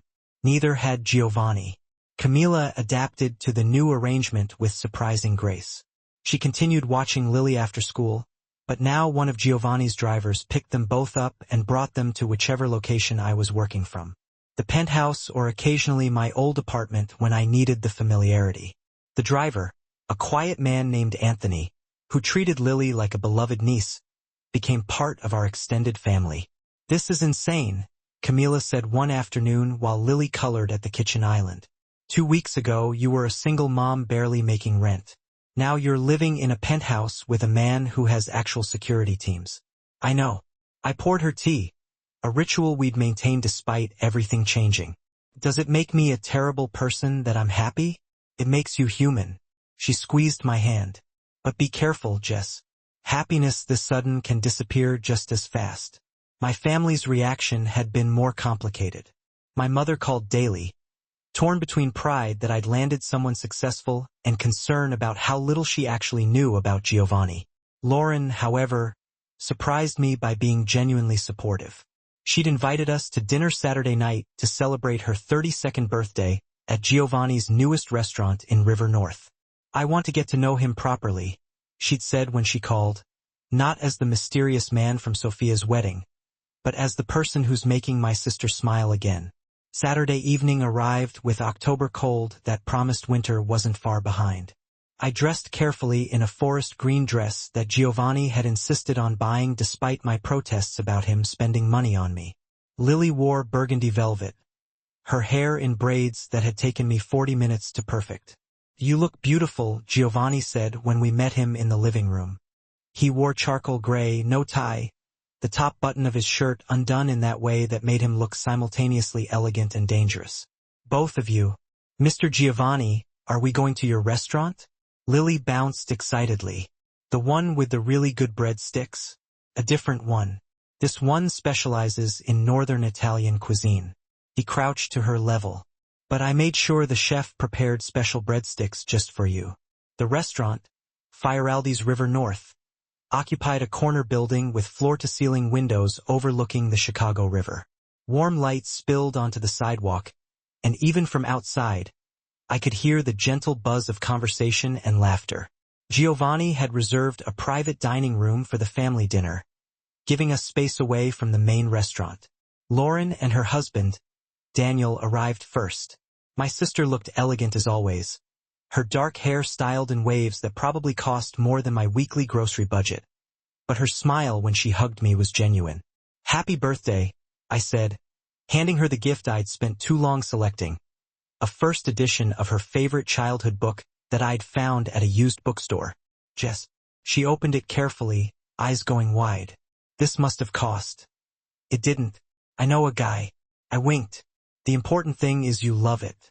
Daniel shook Giovanni's hand with the assessing grip of a surgeon who spent his days holding people's lives in his hands. "Good to finally meet you properly." Lauren's been very curious, as she should be. Giovanni's response was smooth. I'd be suspicious, too, if my sister suddenly appeared with someone new. My parents arrived next. My father uncomfortable in a suit he clearly didn't wear often. My mother already scanning the room with critical eyes. They'd met Giovanni briefly at Sophia's wedding, but this was different. This was them evaluating whether the man dating their daughter was worthy. "Mr. and Mrs. Reed." Giovanni greeted them with old-world courtesy. "Thank you for joining us to celebrate Lauren's birthday." "It's your restaurant," my mother said, accepting his hand. "We should be thanking you for hosting." Sophia and her new husband arrived fashionably late, glowing with newlywed happiness. The last to enter was Vanessa, her pregnancy now impossible to ignore at 8 months. She came alone, Tyler notably absent, and the sight of her made my chest tighten with complicated emotions. "Jessica." She kissed my cheek with perfunctory affection. "You look well." "So do you." It wasn't entirely true. She looked exhausted, the kind of bone-deep tired that went beyond pregnancy. "How are you feeling?" "Large, uncomfortable, ready for this to be over." Her hand rested on her swollen belly. "Tyler sends his regrets." "Business trip." The lie was obvious. Tyler was avoiding this dinner specifically to avoid Giovanni and me. Part of me was grateful. Part of me wanted him to see what he'd walked away from. Dinner was served in courses, each more exquisite than the last. Giovanni had clearly instructed his chef to impress, and they'd succeeded. The conversation flowed easily once the initial awkwardness faded. My father, who rarely spoke about anything personal, found himself discussing architecture with Giovanni. Lauren and Daniel asked intelligent questions about the restaurant business. Even my mother seemed charmed by the way Giovanni ensured everyone's wine glass stayed full, and how he'd arranged for Lily to have her own special mocktail in a fancy glass. But it was watching Giovanni with Lily that seemed to win them over completely. She'd grown sleepy after dinner, curling against his side on the upholstered bench. He'd adjusted automatically, one arm around her small shoulders, continuing his conversation with my father while absently stroking her hair in a gesture so natural it looked like something he'd done 1,000 times before. He's good with her, Lauren murmured to me when we stepped away to use the restroom. I didn't expect that. Neither did I. I checked my reflection, smoothing my dress. But he is. He's patient and kind, and he treats her like she matters. Because she does matter to him. Lauren met my eyes in the mirror. Jess, I've been worried about you for years. Watching you work yourself to exhaustion. Raising Lily alone, never letting anyone help. But seeing you tonight, you're different, lighter, like you're finally letting yourself be happy. I'm trying. My throat tightened. Is that okay? Am I allowed to be happy with someone like him? Someone like him? Lauren turned to face me fully. Do you mean someone successful who treats you with respect? Who clearly adores your daughter? Who looked at our judgmental family and decided you were worth navigating all that drama? She squeezed my shoulders. Jess, he's not the problem. Tyler was the problem.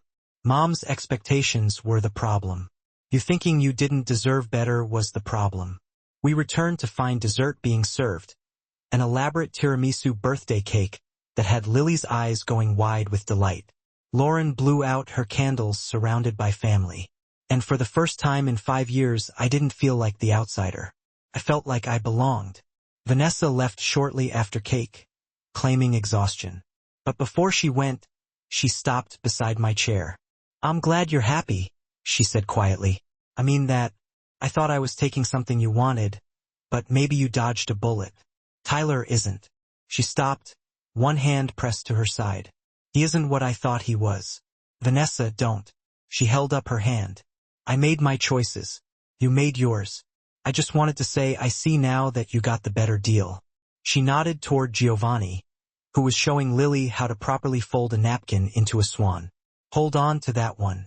Men like that are rare. She was gone before I could respond, leaving me with questions I didn't know how to ask and sympathy I hadn't expected to feel. The evening wound down slowly. My parents thanked Giovanni profusely, my father even going so far as to suggest they should have dinner again soon.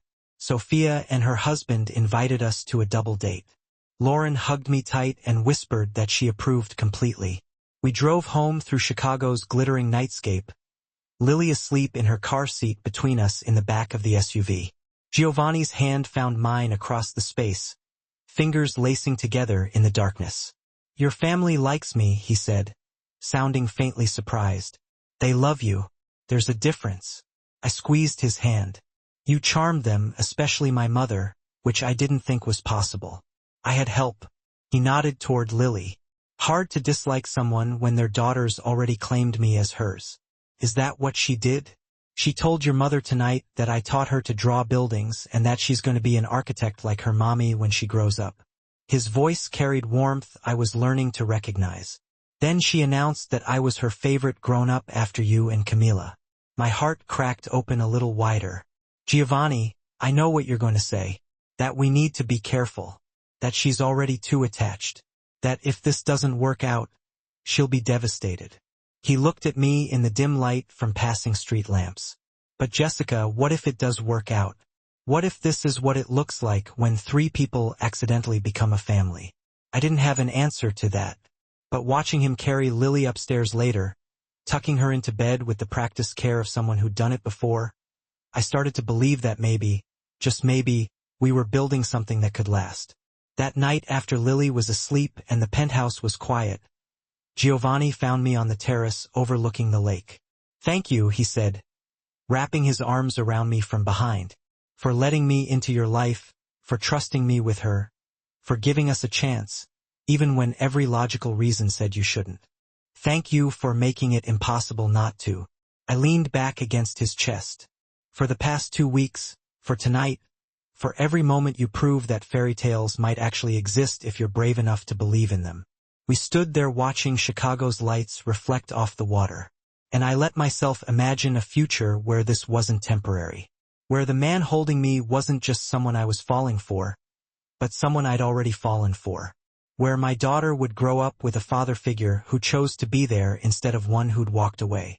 2 weeks. That's all it had been since the warehouse confrontation, since Giovanni had first suggested making this real. But time didn't matter when something felt this right. When coming home meant walking into a penthouse where a man waited who looked at me like I hung the moon, and a daughter slept peacefully upstairs because she finally felt safe. Maybe Camila was right. Maybe happiness this sudden could disappear just as fast.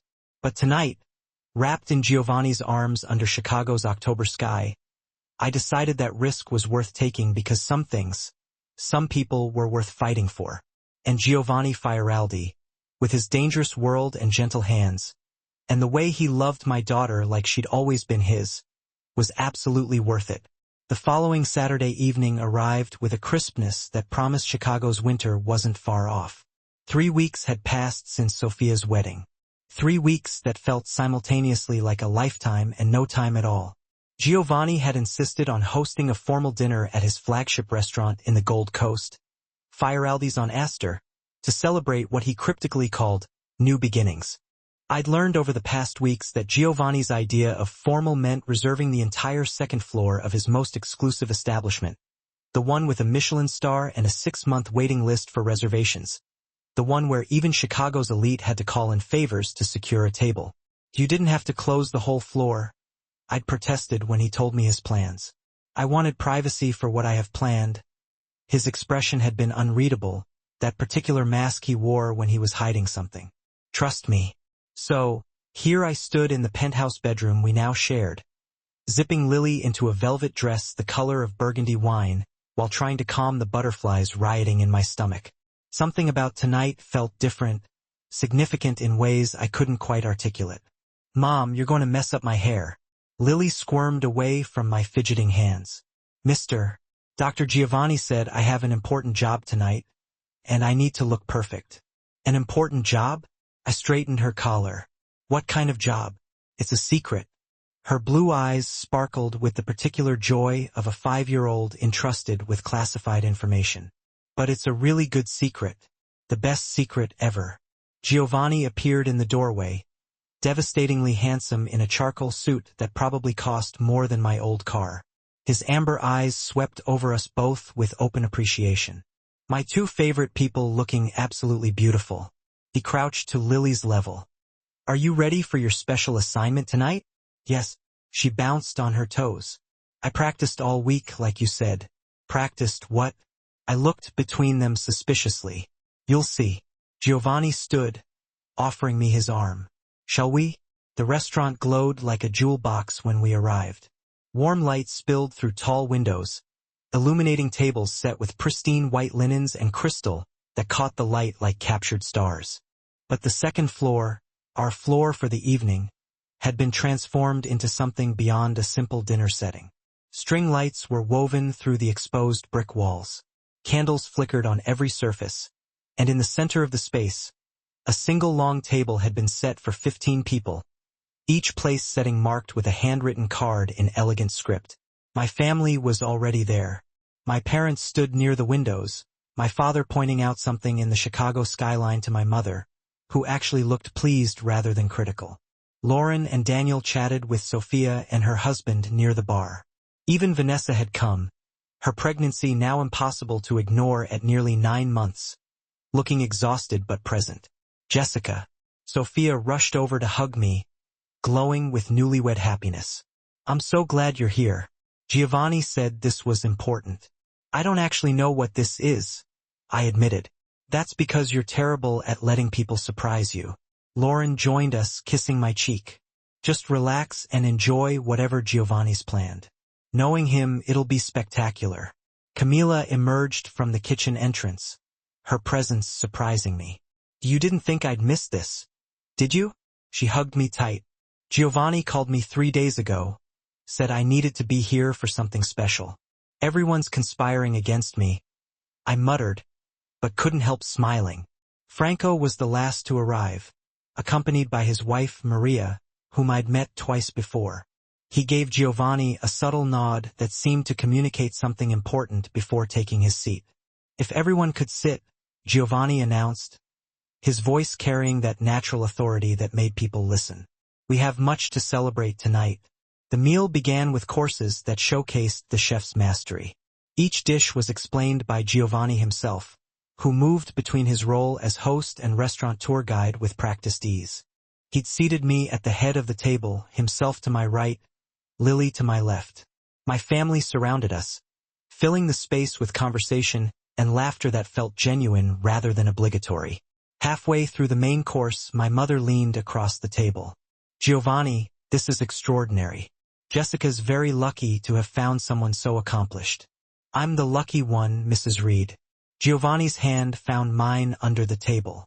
Your daughter reminds me daily that accomplishment means nothing without someone to share it with. My father, who'd spent most of the evening quietly observing, finally spoke. You're good to her. To both of them. That's all a father can ask. The approval in his voice made my throat tight. My father, who'd barely acknowledged my existence for 5 years, who'd treated my single motherhood like a personal failure, was accepting Giovanni, accepting us without reservation. Dessert arrived as the evening light faded completely outside, Chicago's skyline transforming into a constellation of lights beyond the windows. Individual chocolate soufflés were placed before each guest, each one garnished with gold leaf that caught the candlelight. Before we indulge, Giovanni stood, tapping his wine glass gently. I have something I need to say, or more accurately, something I need to ask. My heart stopped. Around the table, knowing smiles appeared on faces that suggested everyone but me knew what was coming. 3 weeks ago, I attended a wedding as a business obligation. I expected nothing more than mediocre food and forgettable conversation. His eyes found mine. Instead, I found Jessica, sitting alone at a table, trying so hard to be invisible when she deserved to be seen, celebrated, cherished. He moved to stand beside my chair. I approached her with a proposal, a fake arrangement to help us both save face with our families. And Jessica, being simultaneously pragmatic and brave, agreed. We danced. We pretended. We played our parts perfectly. Lily giggled beside me, clearly in on whatever was happening. But somewhere between that dance and this moment, pretending became, you think you know me? You have no idea. I saw your picture in a magazine. You have such beautiful eyes. It's so hard to believe someone so beautiful could be so unhappy. Had Giovanni's ex-wife been like her? Desperate? I could see the two of them as perfect doubles in a funhouse mirror. A twisted reflection. I didn't say anything. I just stared at her. She was the one who looked away. Well, that was a mistake. What was? Coming here. Talking to you. I thought you'd be, I don't know, nicer. Whatever. Whatever. You know. She tossed her hair and glared at me. You're just jealous. I laughed. Of what? That he wants me. That I'm special. Honey, he's special, I thought. I've dealt with people like you before. They were never a threat. Whatever, she said again. He'll be home soon. Anyway, right? She tossed her head again. I had never seen hair tossed so many times in so few minutes. You're wasting your time, I said. Leave before you embarrass yourself. Are you asking me to leave? She sounded triumphant. Is that a trick question? If you tell me to leave, I can say you threatened me. I sighed. Look, he's gonna be here any minute. I really don't want him to walk in on this. He won't like it if you're threatening me, you know. I looked at her. She was so young, so stupid, so desperate. I'm not threatening you, I said. I'm advising you, as one woman to another. You're making a mistake. Oh, I'm making a mistake? She laughed. Honey, you're the one making a mistake. You think you can keep him? You think you can keep any man? They always leave. I didn't say anything. I just looked at her. It's true, she said. They always leave. My dad left. My husband left. They all leave. She was crying now. Real tears, not the fake tears she'd been using before. I'm not going to let it happen again, she said. I'm not going to let him leave me. Then don't be crazy, I said. Don't drive him away. I'm not crazy. Yes, you are. You're standing in my living room, telling me you're sleeping with my husband. That's crazy. She didn't say anything. She just looked at me, and in that moment I saw it. The fear, the loneliness, the desperation. I saw myself. Get out, I said. What? Get out of my house. Get out of my life. Get out. She stared at me for another long moment. And then, she turned and ran. I watched her go, feeling nothing. I didn't feel angry. I didn't feel sad. I didn't feel anything. I was empty, numb. I walked into the kitchen and poured myself a glass of wine. I drank it down in one gulp. I poured another, and another.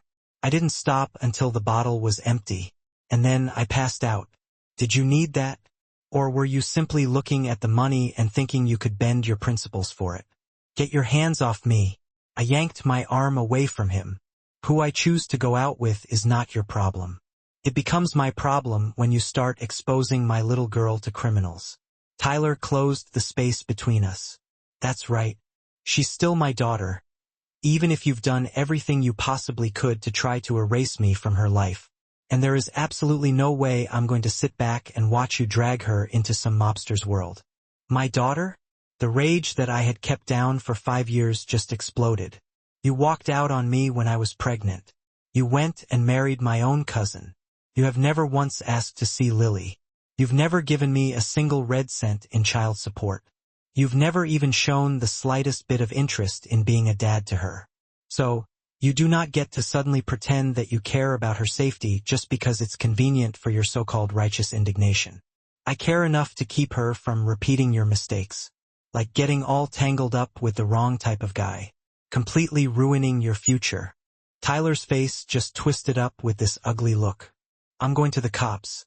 I'm going to tell them everything I know about Fioraldi. And after they arrest him, I am filing for custody of Lily.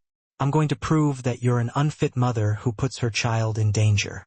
The anger was gone, and now it was just cold, hard fear. You can't do that. Oh, just watch me. Tyler started to walk away. You need to stay away from him, Jess, or you're going to lose absolutely everything. That's not going to be necessary. Giovanni's voice just sliced through the garage like a knife. He came out of the shadows near the elevator. Franco was right behind him. Both of them moved like dangerous predators that had just cornered their prey. Tyler's face went completely white. This is harassment. I'm calling security. Please, be my guest. Giovanni stopped just a few feet away from him, his hands in his pockets, looking completely relaxed, but his eyes were like ice. I would absolutely love to explain to hospital security why it is that you're threatening my girlfriend down here in the parking garage after you grabbed her against her will. I barely even touched her. The security cameras are going to tell a very different story. Franco made a little gesture towards the corner, where there was, in fact, a security camera. Chicago takes assault very seriously, especially when it's coming from a bitter ex-husband who just can't seem to accept the fact that he's no longer in control. You can't threaten me. But Tyler's voice was shaking. I'm not threatening you. Giovanni took a step forward. I'm simply informing you of the consequences. Franco pulled an envelope out of his jacket. Tyler James Mitchell. Inside this envelope, you'll find a very detailed accounting of your failure to pay any child support for Lily Reed, documentation showing 5 solid years of abandonment, a legal petition for you to pay all back payments plus interest, which comes to roughly $43,000, and a restraining order that will be filed against you if you continue to harass Jessica. Tyler snatched the envelope out of his hand. I never agreed to pay child support because you left before she even had a chance to file anything. Giovanni's voice was like pure ice. Your abandonment does not erase your responsibilities. My lawyer is extremely thorough. He is completely prepared to fight this through every legal channel that is available to him. And you need to trust me on this, Tyler. You do not want to go to war with someone who has far better lawyers than you have excuses. You're threatening me with legal action. Tyler looked back and forth between them. I'll fight this. Please do. Giovanni smiled, and it was actually terrifying. Go ahead and drag this through the court. Let a judge take a look at your complete and utter absence from your daughter's life. Let them see how you went and married Jessica's cousin just 6 months after you walked out on a pregnant woman. Let them be the ones to decide who the unfit parent actually is. You can't. I can, and I will. But I'm going to give you an alternative. Giovanni's voice softened just a tiny bit. Walk away from this. Leave Jessica alone. Stop pretending that you suddenly care about Lily after you've shown her 5 years of complete indifference. You do that, and these documents will never be filed. You can just go back to your life, and we'll never have to have this conversation again. The silence just stretched on and on. Tyler stared at the envelope, and then he looked at me, and then he looked back at Giovanni. Fine. He threw the envelope down on the ground. Keep her. Keep both of them. But when this all comes crashing down, don't you dare come crying to me. He turned and walked away, his footsteps echoing through the garage. Giovanni waited until he heard Tyler's car start and drive away before he turned back to me. Are you okay? I wasn't okay at all. I was shaking like a leaf. My adrenaline was just pumping through me. You had him investigated? You had lawyers draw up all these documents? The second I realized that he might become a problem, Giovanni bent down and picked up the envelope that Tyler had thrown down. I don't sit around and wait for threats to materialize, Jessica. I take care of them before they can hurt people that I care about. And what happens when the threat is you? The words came out much harsher than I had intended. If my world is what puts Lily in danger, then I will absolutely eliminate that threat as well. His eyes just locked with mine. Even if that means eliminating myself from your life. But that is a choice that you have to make, Jessica. I can't make that one for you. Franco cleared his throat. I'll wait for you in the car. You two probably need some privacy. We just stood there alone in that cold parking garage while I was trying to figure out exactly what it was that I wanted, what I could actually live with, what risks were actually worth taking, and which ones would completely break us. Take me home, I finally said. To the penthouse. We need to talk. Giovanni nodded, and he held out his arm for me. I took it, and we walked over to his SUV together while I was trying to figure out how to explain that I had actually already made my choice. And it terrified me way more than any threat that Tyler could ever pose. The next 2 weeks just flew by in a blur of new routines and very careful negotiations between my old life and this new one that we were trying to build. I had moved most of my clothes over to the penthouse, but I kept my old apartment because I needed a quiet space to just think, or if Lily had playdates with any of her friends from school whose parents didn't need to know anything about the complicated man who had entered our lives. Giovanni actually proved to be remarkably adaptable to the complete chaos that came with living with a 5-year-old. He learned that Lily needed exactly 3 bedtime stories, and that she would absolutely refuse to eat any vegetables unless I hid them in the pasta sauce, and that Tuesday mornings were always a struggle, because she missed having her freedom from the weekend. He even went to a parent-teacher conference with me, where he sat in a chair that was clearly designed for someone half his size, while Mrs. Rodriguez just raved about Lily's progress with her reading. She's a very bright little girl, the teacher had said, while looking back and forth between us with this clear approval. It's just wonderful to see how well she's doing with both of her parents involved. I hadn't corrected her assumption, and neither had Giovanni. Camila also seemed to be adapting to this new arrangement with a surprising amount of grace. She was still watching Lily after school, but now, one of Giovanni's drivers would pick them up and take them to wherever I was working. Sometimes that was the penthouse, and sometimes it was my old apartment, when I just needed that sense of familiarity. The driver, who was a quiet man named Anthony, treated Lily like she was his favorite niece, and he quickly became part of our extended family. This is just insane, Camila said to me one afternoon while Lily was coloring at the kitchen island. Just 2 weeks ago, you were a single mom who was barely making her rent. And now, you're living in a penthouse with a man who has an actual security team. I know.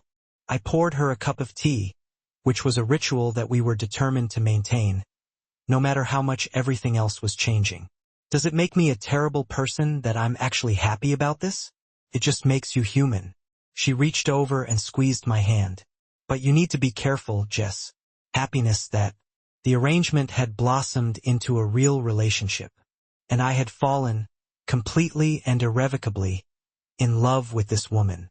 A woman who tirelessly worked 12-hour shifts, dedicating her life to saving children.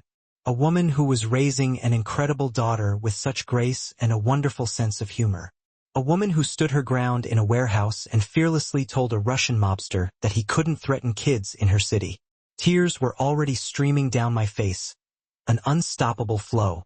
Giovanni knelt beside my chair, his movements deliberate, and produced a small velvet box from inside his jacket pocket. "Jessica Reed," he began, his voice thick with emotion. "I'm not offering you a fake arrangement anymore.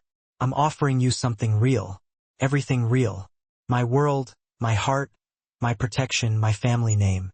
I'm offering you a partnership, one where you're not invisible, where you're truly seen and celebrated every single day." He opened the box, revealing a ring that immediately caught the candlelight, scattering rainbow fractals across the surface of the table. "Will you marry me?" The entire restaurant seemed to fall silent. Even the clatter and sounds from the kitchen seemed to pause, holding their breath. Every eye in the place was on me, waiting with bated breath for my answer. "Say yes, Mom." Lily bounced excitedly in her chair, unable to contain her anticipation. "Say yes so I can do my special job." A wave of laughter rippled around the table, instantly breaking the heavy tension that had filled the room. I looked at Giovanni, really seeing him. This man who had only entered my life 3 weeks ago but had somehow, almost magically, become utterly essential to it. This man who made pancakes for my daughter and negotiated with hardened criminals and looked at me like I was the moon and the stars. "Yes," I finally managed to choke out, the word thick with emotion and tears. "Yes, of course. Yes." Giovanni carefully slid the ring onto my finger. Perfect fit, as if it had always belonged there. Then he gently pulled me to my feet and kissed me. A deep and passionate kiss. While my family erupted in enthusiastic applause and cheers, their joy filling the room. When we finally broke apart, breathless and flushed, Lily was tugging insistently on Giovanni's sleeve. "Now? Can I do it now?" "Now," he confirmed with a smile, lifting her onto her chair so she stood tall enough to be seen by everyone in the restaurant. Lily reached into a small burgundy purse that I hadn't even noticed she was carrying, and carefully pulled out a small velvet pouch. From it she extracted 2 rings. Simple bands that gleamed a warm gold in the soft candlelight. "These are the wedding rings," she announced proudly, her voice ringing with importance. "Mr. Giovanni said I get to be the ring bearer when you get married. But he also said I get to hold them now so everyone knows it's real and official, and I'm going to be part of the family forever." She carefully handed the rings to Giovanni with all the ceremonial gravity that only a 5-year-old could possibly muster. The entire table completely melted again, dissolving into a wave of laughter and tears and heartfelt applause. "Forever," Giovanni confirmed, looking at Lily with such genuine and open affection that it cracked my heart even wider than I thought possible. "You're both stuck with me now." The rest of the evening passed by in a happy blur of congratulations and champagne toasts and my mother crying softly while vehemently insisting that she wasn't crying at all. Lauren hugged me so tightly that I could barely breathe, whispering in my ear that she had never, ever seen me this happy. Sophia and her husband immediately offered to help plan the wedding, their excitement palpable. Even Vanessa approached me, one hand resting protectively on her swollen belly. "I meant what I said before," she said quietly, her eyes sincere. "I'm genuinely happy for you, Jess." She paused, choosing her words carefully. Tyler is Tyler, but Giovanni is something else entirely. Hold on to this one. "I will," I promised, my voice full of conviction. "How are you doing? Really? Tired? Pregnant? Reconsidering every single life choice that has led me to this point," she admitted with a wry smile. "But that's a conversation for another day. Tonight is about you finally getting exactly what you deserve." As the evening began to wind down, I found myself out on the restaurant's terrace with Giovanni, Looking out over Chicago's glittering and breathtaking nightscape, music drifted out from inside, where Lily was happily dancing with Franco, her infectious laughter carrying on the cool October wind. 3 weeks, I said softly, leaning against the railing. Just 3 weeks ago, I was sitting at a wedding, feeling completely sorry for myself and my life. I shook my head in disbelief. Now I'm engaged to a man I'm pretty sure I've been deeply in love with since that first dance. I smiled, a genuine and happy smile. Love at first sight. Giovanni wrapped his arms warmly around me from behind, pulling me close. My mother always said that it was possible, that souls recognize each other instantly when they're truly meant to be together. He paused. Your mother would have liked this. I covered his hands with mine, feeling the warmth and strength in his touch. All of it. The chaos, the complications, the single mother with a 5-year-old daughter. I smiled, thinking of my mom. She would have adored you. His voice was filled with a warmth and a touch of sadness, all intertwined. And she would have reminded me that the best things in life are always worth fighting for. Even when, especially when, they're complicated. So what happens now? I asked, turning in his arms to face him, my eyes searching his. We plan a wedding, he said, his voice confident and reassuring. We figure out how to merge my normal life with your complicated one. We explain to Lily that her new stepfather runs restaurants and also has very serious meetings with very serious people. He smiled. We take it one day at a time. He leaned down and kissed my forehead, a sweet and tender kiss. We build something real and lasting from the pretend foundation we started with. He looked deeply into my eyes. We prove that fairy tales can exist, even in worlds that aren't supposed to have them. The music shifted inside. The DJ that Giovanni had apparently hired for the evening started playing the exact same song that had been playing at Sophia's wedding. The very same song that we had danced to that first night, when this had all been a fake. Dance with me, Giovanni said softly, offering me his hand just like he had 3 weeks ago at table 12. One more time, but this time for real. I took his hand without hesitation. We moved back inside, where our families waited, their faces beaming with love and support. Lily spun in circles with Camila, her laughter echoing through the room. My parents watched with genuine happiness in their eyes, a sight I had longed to see for so long. Everyone who truly mattered to me had gathered together to celebrate something that had started as a pretense and had somehow become the most real and important thing in my life. Giovanni pulled me gently onto the dance floor. His hand settled at the small of my back in that same familiar spot it had found 3 weeks ago. But this time there was no pretense, no arrangement, no fake relationship to help us save face. This time it was just a man who had truly seen me, had seen past my insecurities and vulnerabilities when I had felt completely invisible. And a woman who had finally learned that sometimes the very best things in life come wrapped in complications and unexpected surprises. I love you, I whispered against his chest as we swayed to the music and the laughter and the sound of my daughter's pure and unadulterated joy. I love you both, he replied, his voice thick with emotion. My family, my home, my everything. 3 weeks. That's all it had taken for my entire world to completely transform. For a fake husband at a wedding to become the real partner I would spend the rest of my life with. For a man I had barely known to become the loving father my daughter so deeply deserved. And standing there in Giovanni's arms, surrounded by everyone who truly mattered to me, I finally understood what the cards might have shown if I had been a tarot reader instead of a nurse. That sometimes the universe puts exactly the right person in your path at exactly the moment you need them most. That love doesn't follow any timelines or logic or any of the conventional rules that we think it should. That sometimes pretending to be someone's wife for just one night can unexpectedly lead to actually becoming his wife for a lifetime. And that was truly the best kind of magic there was.